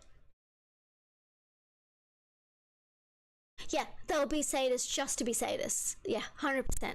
100%. Just also, look at his eyes. Look at his eyes. Like, he has just the most reptilian predator stare.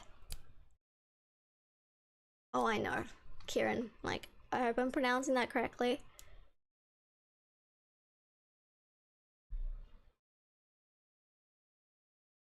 I think Trump is a narc. I don't think he's a psychopath. I don't think he is. I'll be honest with you.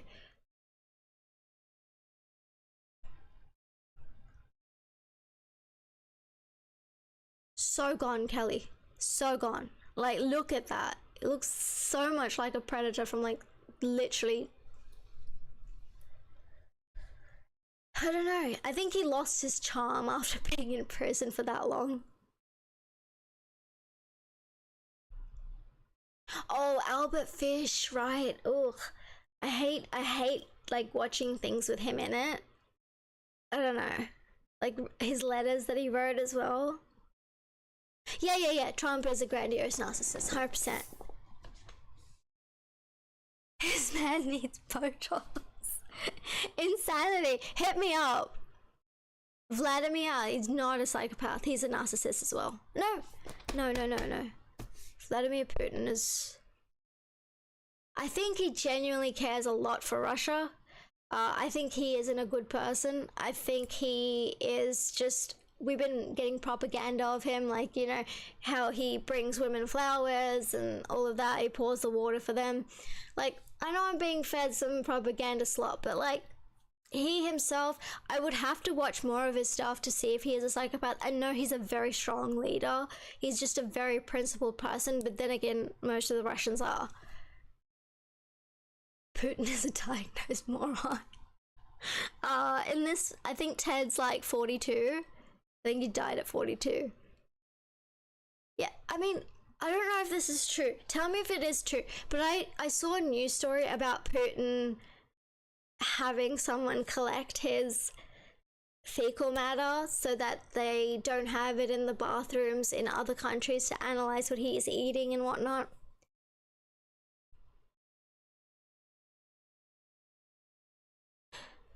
Okay, so Ted's attractive in terms of when he was back in Utah, Seattle, because he was pretty charismatic. I mean, he got himself into politics.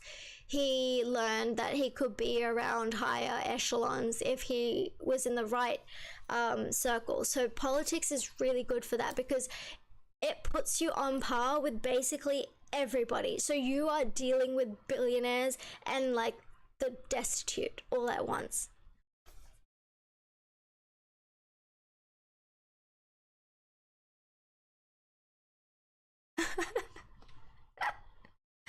Yeah, does he? That'd be hilarious.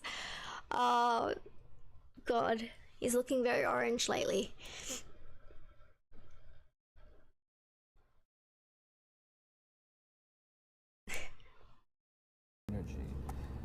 again, another factor here that I haven't mentioned is the use of alcohol. But I think that what alcohol did Okay, so first he was blaming the porn. Now he's blaming alcohol, and he does this a lot in Conversations with a Killer, where he talks to Hugh Ainsworth and Stephen Michaud, and it's fucked. I'm just saying. Yeah, they do take it back to Russia, as far as I'm aware.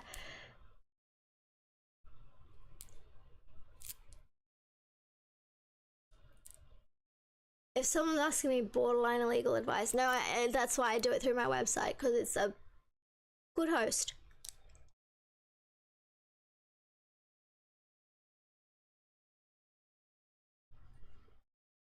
in conjunction with, let's say, my exposure to pornography, was alcohol reduced my inhibitions at the same time.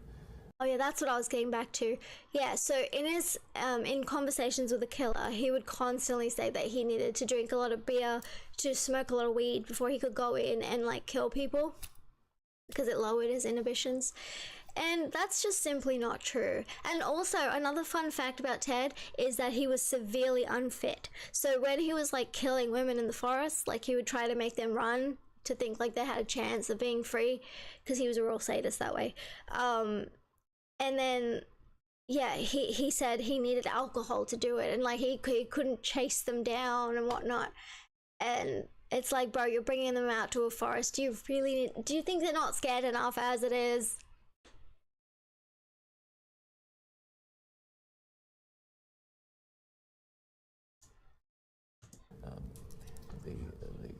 The fantasy life that was fueled by pornography eroded them further.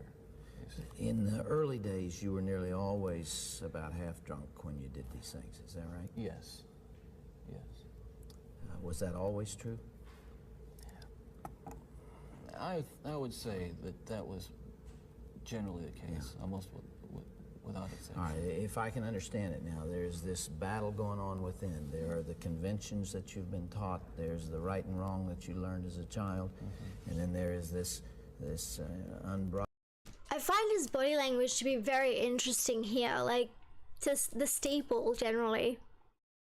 It's to silence yourself, but it's also a way to have power. Like it's something that I was taught when I was younger. Like the steeple is kind of what you want with your hand posture, to look like you are very comfortable. But he's not doing it correctly. Like he's trying to act for the camera, and he's trying to bargain these girls' lives, like and the location of their bodies, to get a couple more hours to be alive them himself. Hello, J-Boy. Yeah, he would craft survivor, so he would literally release them from his car and leave the door unlocked and everything, and so then they would run through the forest thinking they could run away. But he has a full like knowledge of that area, especially like Taylor Mountain, Lake Sammamish area. He's got that all like scoped out. He was very, very methodical at the start.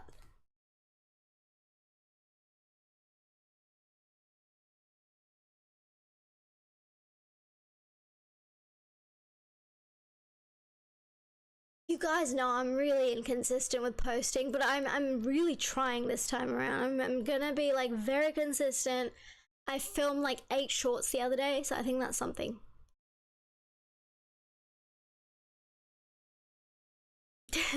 Dolly.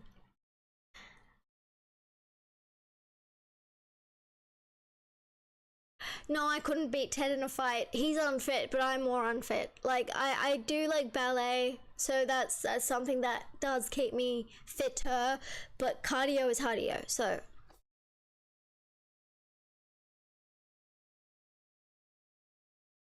If someone actually has more information about the steeple that he does, let me know. Vital passion fueled by your plunge into hardcore violent Do you want Richard Ramirez? I'll give you Richard Ramirez next week. How about that? pornography, and those things are at war with each other. Ah! How do I fix that?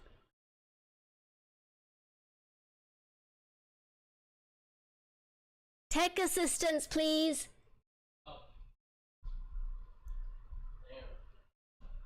No, I think Dobson is a terrible interviewer. He's really trying to achieve an agenda. Hello.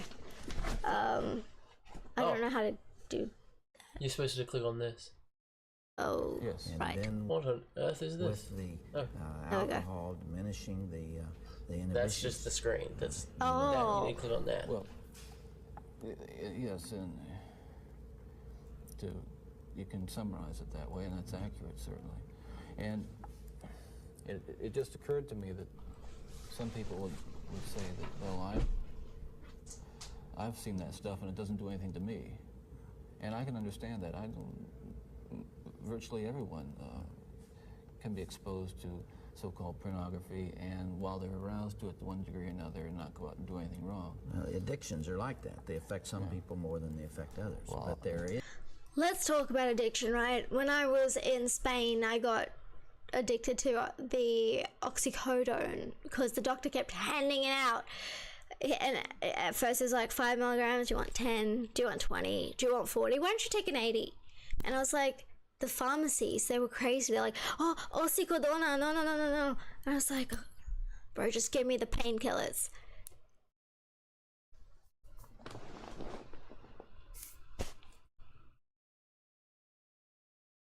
Is a percentage of people affected by hardcore pornography in a very violent way, and you're obviously one of them. That was a major component, and I don't know why I was vulnerable to it.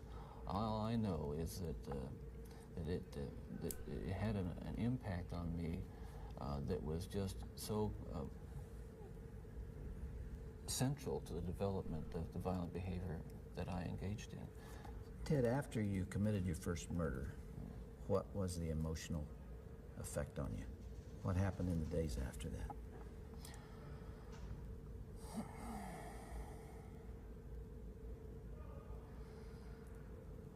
Well, again, this... Terry! Oh! I've known Terry for like 13, 14 years now. Ted, do you know what? Ted was cremated and he was allowed to be spread in the Cascade Mountains where his victims were laying, so don't think that was quite fair.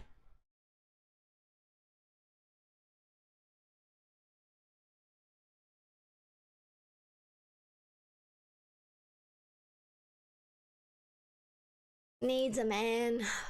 I don't care.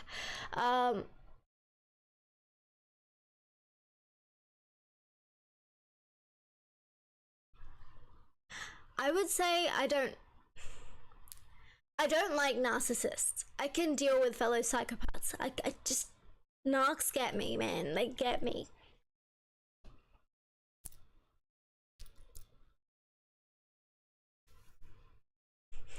Ted was romantic at heart.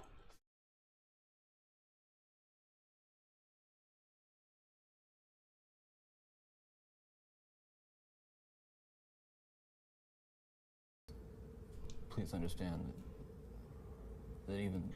Oh, that's what I was getting to. Yeah, this guy's fucking bullshitting. Like, oh, after a murder, I would feel so shitty. He was actively planning the next one.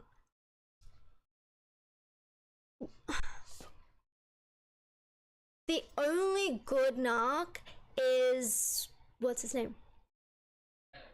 Lee Hammock. Lee Hammock, go check out his page. He's fucking amazing. Okay, I think he's fantastic.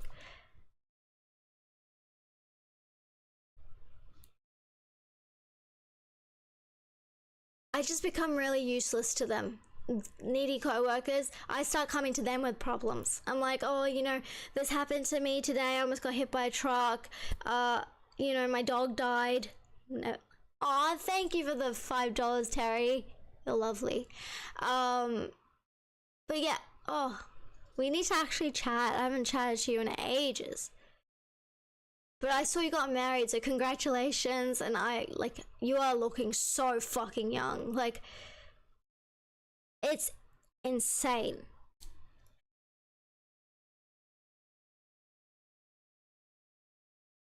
Well, the narcs will crumble. Like, if you find their vulnerability, you just, like, poke at it, kaboom. And the thing is, like, it has to be a singular narcissistic diagnosis. If they're in, like, if they're comorbid with any other disorders, they're a bit more tolerable. They are self-conscious, yeah. So they sort of hate who they are as a person, usually because they've grown up in an abusive household. So, like, we can't fully be judging that. But narc the narc back. As Terry put that, that's 100%. All these years later, it's very difficult to talk about it, and reliving it through talking about it is difficult, to say the least. But I want you to understand what happened. It was like coming out of some kind of horrible trance or dream. I can only liken it to after, you know, I don't want to over-dramatize it, but to have been possessed by something so awful and so alien, and then the next... Alright, so first it was porn, then alcohol, then weed, and now he's possessed. Just take responsibility, bro. You are gonna get executed tomorrow.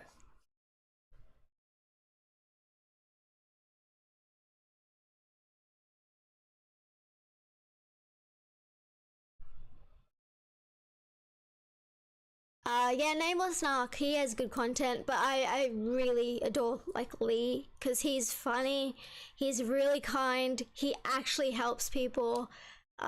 He's almost healed almost from what I've seen.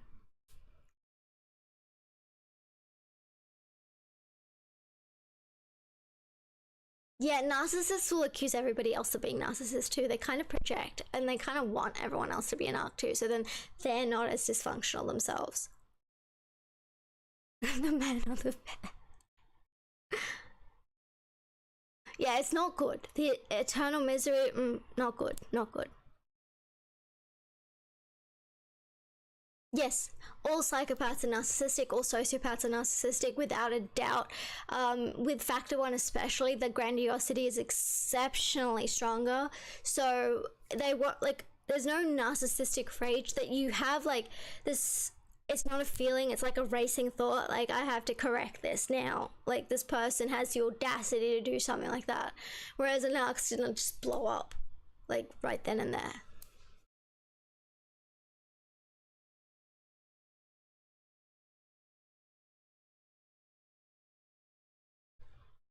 Morning, wake up from it, remember what happened, and realize that basically, I mean, in the eyes of the law, certainly in the eyes of God, you're responsible. To wake up in the morning and realize what I had done, and with a clear mind and all my essential moral and ethical feelings intact at that moment, absolutely horrified that I was capable of doing something like that. You really hadn't known that before? There is just absolutely no way to describe, first, the brutal urge to do that kind of thing. I just can't get over how much he's enjoying this. Like, he's saying, oh, I wake up in horror, and in the eyes of the law and eyes of God, I've definitely done something wrong. It's like, bro, you literally just killed someone. You're planning your next murder. Stop lying.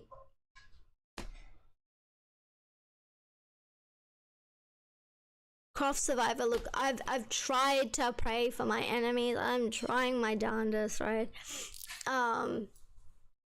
My priest said that if you can't pray for them, pray for yourself at least, so.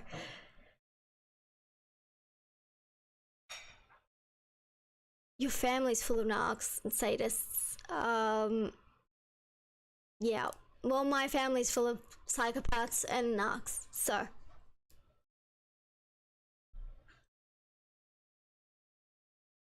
No, you're definitely right, Dimitri. So, of course, they do, their self-esteem is external because they have the false self. They've had to build that over life, like their whole entire lives. They've had to build that up.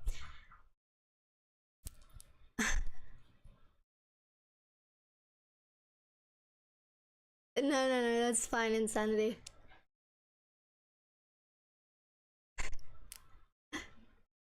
And then what happens is once it has been more or less satisfied and recedes, you might say, or spent, that sense, that kind of energy level recedes. And basically I became myself again. And I want people to understand this too, and I'm not saying this gratuitously because it's important that people understand this. That basically I was a normal person. Again, the eyebrow raise. I was a normal person. You were not a normal person, Ted. You are not a normal person. You're peeping into women's bedrooms. You're stealing from people around the neighborhood. You don't have the ability to stop lying. You have erratic schedules. Like, you've been a public menace since you were a child. So let's not go with this whole like I'm so innocent shtick.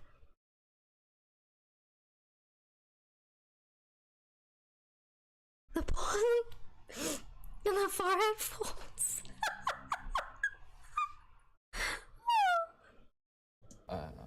I wasn't some guy hanging out at bars or a bum, or I wasn't a pervert in the sense that, you know, people look at somebody and say, I know there's something wrong with him, and just tell. I mean, I was essentially a normal person. I had good friends. Okay, let me say this again.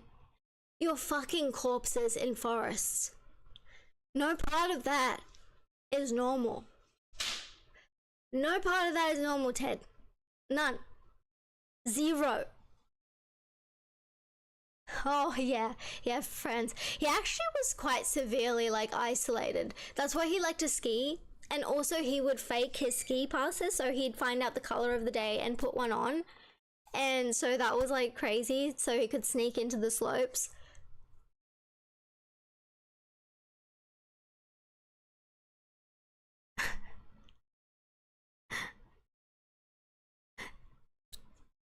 Yeah, Dolly, I agree. I think really if you're dealing with a narc who is causing problems, then absolutely do it. I led a normal life, except for this one small but very potent and very destructive segment of it that I kept very secret and very close to myself and didn't let anybody know about it. And part of the shock and horror from my dear friends and family years ago when I was first arrested was that there was no clue. They looked at me and they looked at There was just no clue. Really? The tiny piece of you that you're hiding from the world? This is 90% of your life. You actually didn't even go to your law classes because you were driving around in the middle of the night trying to stalk out your next victim. Like, let's be so fucking for real right now, Ted. the all-American boy. And I mean, Lucy, the way you rage bait a narc is to say that they're inferior in some way. So if they pride themselves on looks, call them ugly. If they pride themselves on intelligence, call them dumb. wasn't perfect, but I want to be quite candid with you. I was okay. Okay, I was. The basic humanity and basic spirit that God gave me was intact, but it unfortunately became overwhelmed at times. And I think people need to recognize that it's not some kind of those of us who have been so much influenced by violence in the media, in particular pornographic violence, are not some kinds of inherent monsters. We are your sons and we are your husbands. And we grew up in regular families. And pornography can reach out and snatch a kid out of any house today. He snatched me out of my... That has to be the creepiest line ever. It's like, we're not rare, we're your sons, we're your fathers, we're your brothers. Not very reassuring, Ted. Not very reassuring to know there's so many more of you in everybody's home. I know you're trying to I know you're trying to pivot and say, like, you know, this snatched me out of my home, it's gonna snatch other boys out of their homes. Like, that's not helping. It's not helping settle anyone's woes about what you've done. That's not what's gonna solve, like, the people outside Rayford prison waiting for you to be executed. Like, they're celebrating. They're celebrating for a reason, and you are proving the reason right here.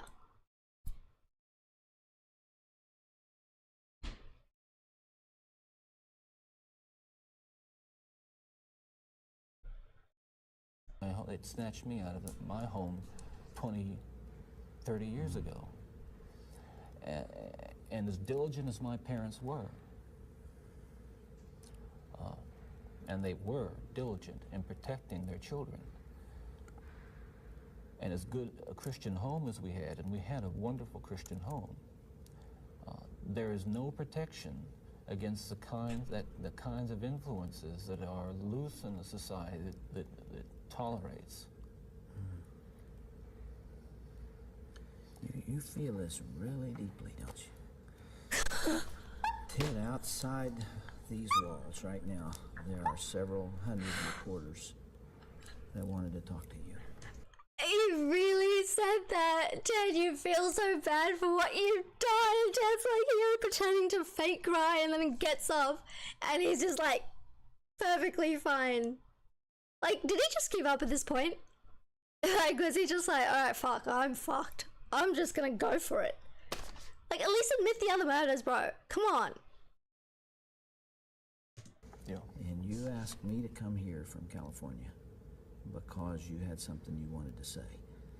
This hour that we have together is not just an interview with a man who's scheduled to die tomorrow morning. I am here, and you're here because of... That's genuine emotion. He has emotion for himself. He knows that the gallows are waiting. He knows that his time is up. That's when you start seeing real emotion in his face. Otherwise, it's just kind of like him bragging, him like grinning, trying not to brag, all of it.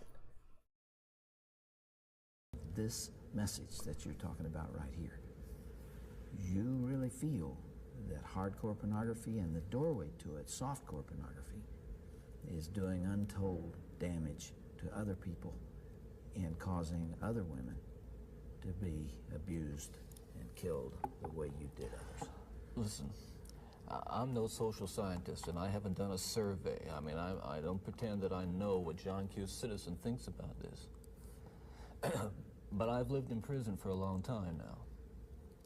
And I've met a lot of men who were motivated to commit violence just like me. And without exception, every one of them was deeply involved in pornography, without question. His fake crying is crazy. Like, come on. When you're trying to fake cry, you have to push up with your chin, knit your brows together. That will start the production of tears. And then if you can sort of associate it to a song or a memory or something, you can kind of produce the fake tears. Bro's not even trying. He's not even trying. Like, what is he doing? Without exception, deeply influenced and consumed by an addiction to pornography. There's no question about it. The FBI's own study on serial homicide shows that the most common interest among serial killers is pornography. That's true. And it's real. It's true. Ted, what would your life have been like without that influence?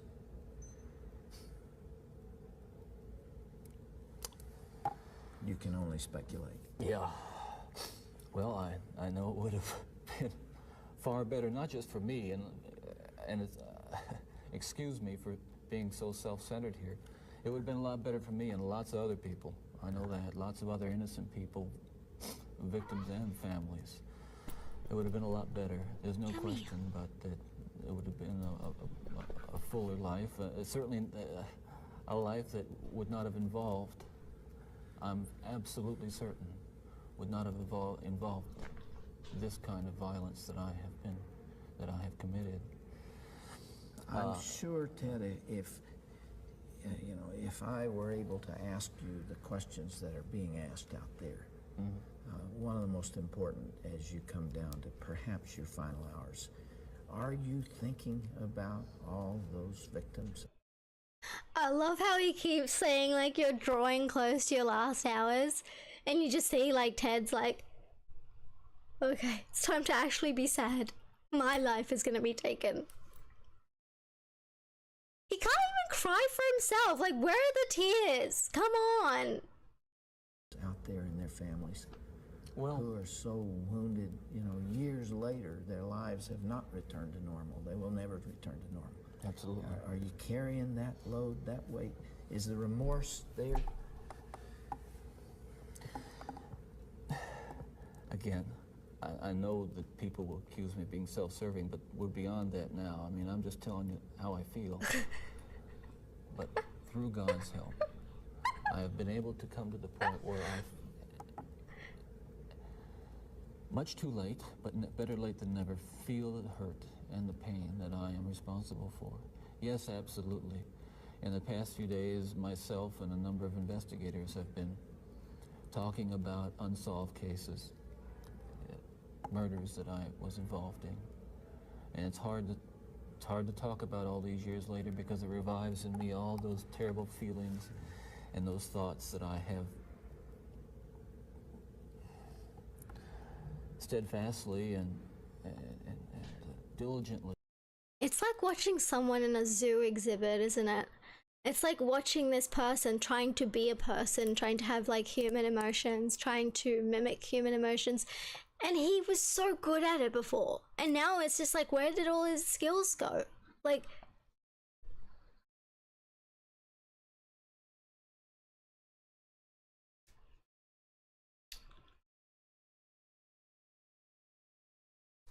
with my family, luckily I was always very cherished by people around me. So that helped. I had to witness quite a bit of shit, which wasn't great. My grandfather on my paternal side was probably the worst of the worst, apart from my mum's side. My uncle, the one who married 5 different women, bankrupted them and then, you know, fled. I swear to God, like any woman who walks into a psychiatric office is just like diagnosed with BPD. Dealt with, and I think successfully, with the love of God.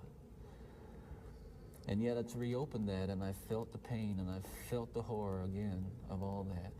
And I can only hope that those who I have harmed, those who I've caused so much grief,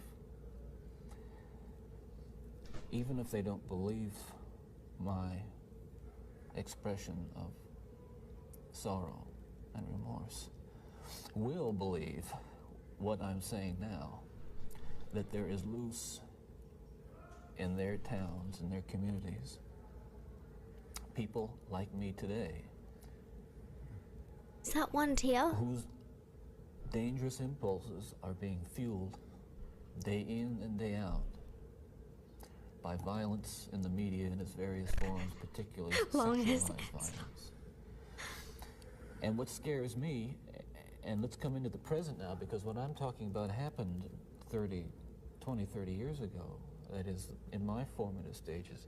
And what scares and appalls me, Dr. Dobson, is when I see what's on cable TV, some of the movies, I mean, some of the violence in the movies that come into homes today with stuff that they wouldn't show in X-rated adult theaters 30 years ago.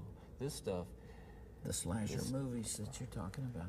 that stuff is, I'm telling you, from personal experience, the most, that is graphic violence on screen, particularly as it gets into the home to children who may be unattended or unaware that they may be a Ted Bundy who has that vulnerability to that. He's really hoping that he can like have something in common with other people. And it's like, no, not everyone's gonna become a Ted Bundy from watching, you know, pornography. I think that's a you problem, my friend. I think that's a you problem. He's so unk. It really is. Ashley, why would I lie about being a Virgo? I really don't even care about horoscopes. I was born on September the 12th. Predisposition to be influenced by that kind of behavior, by that kind of movie, that kind of violence. There are kids sitting out there switching the TV dial around and come upon these movies late at night, or I don't know when they're on, but they're on and any kid can watch them. It's scary when I think what would have happened to me if I had.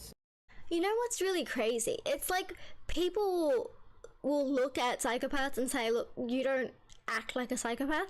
And it's like, what do you think the point of this whole thing is? Like, the point is to be charming. The point is to be disarming with other people. You're not gonna be in the corner saying, I want to kill someone. Oh, I really want to kill someone today. Like, psychopaths have a lot of charisma. They're not going to act like psychopaths. There's no such thing where they are going to be successful. You're going to have the really stupid psychopaths who end up in prison. You're going to have the really successful ones who end up in like positions of power. But the thing that they have in common is generally charisma and not like just sounding violent all the time.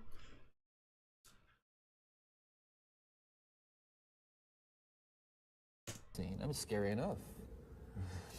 I mean, that I just ran into stuff outside the home, but to know that children are watching that kind of thing today, or can pick up their phone and dial away for it, or send away for it. Can you help me understand this desensitization process that took place? What was going on in your mind? Well, by desensitization, I describe it. Why is he shifting like that? Like, is he trying to scratch his rear end? I feel like he is. Yeah. No, you're right. You're right. The bracelet, yeah. Absolutely. He did help find the Green River killer. So he said go back to the site because the killer will come back to, you know, posthumously just be with the body. Yeah, I mean, like, I probably wouldn't take the cure because it's like, I don't know, like, I've been like this for so long, and it's like, I don't know how I would deal with that. Like, I don't think anxiety would be fun. He's trying to scratch his behind, isn't he? Like, he's like wriggling around there, and it's like, meanwhile, I'm wriggling around because I don't have, because I'm so short and this chair is gigantic. So I'm like sitting on this cushion. I don't know if you guys can see it, but in specific terms is that each time I'd harm someone, each time I'd kill someone, there'd be an enormous amount, especially at first, enormous amount of horror, guilt, remorse afterwards. But then that impulse to do it again would come back even stronger. Now, believe me, I didn't. Babe, let's be so fucking for real right now. You never felt guilt. You never felt remorse. You never felt any of that. You said yourself, I'm the most cold-hearted son of a bitch you'll ever meet. And it's like, once you start saying that, it's kind of really hard to like track back from it. It's really, really hard. You can't do that. Like, if you're gonna pick that, just choose that. So factor 1 psychopathy, generally no. As far as I'm aware, from what I know from my psychiatrist, from what I've learned from, you know, being in circles with psychologists, being interviewed, all of that, psychopaths, especially factor 1, they don't have the capability to feel the anxiety and stress in the same way. So it's not like a physical feeling. Sociopaths, like, or what they would consider sociopaths, which is secondary psychopathy, that I think has a lot more anxiety involved and a lot less like ability to be glib and charming. That's kind of more the criminal side.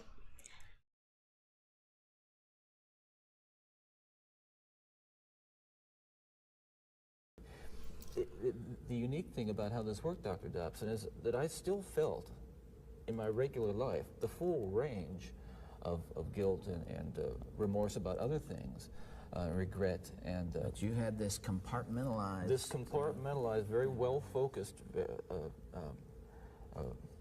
very Late in life you can't become one because that's kind of not how it works. Usually it shows up in your childhood.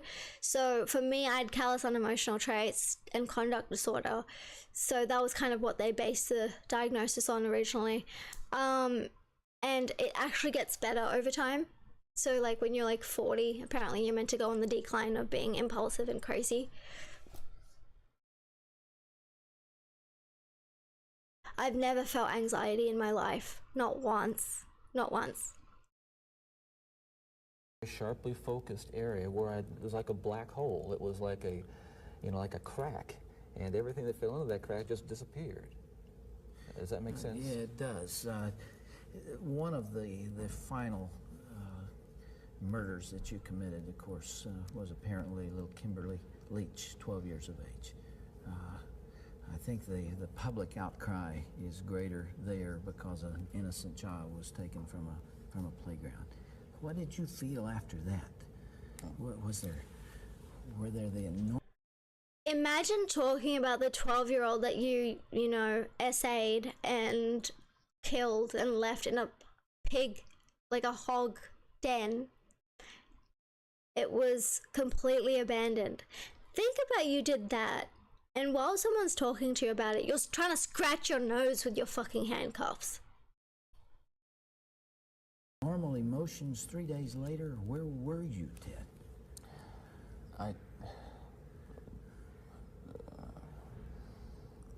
can't really talk about that right now. That's That's too painful. I would like to be able to convey to you what that experience is like, but I can't. I won't be able. He enjoyed that so much. Look at him. He's like, It's like, bro, come on. I know you're gonna die tomorrow, bro. Do you really have to be this ridiculous right now? Poor guy. Oh no, I killed 36 women and girls. I'm going to die tomorrow. Everyone feels sorry for me. Kanaka. Talk about that. Okay.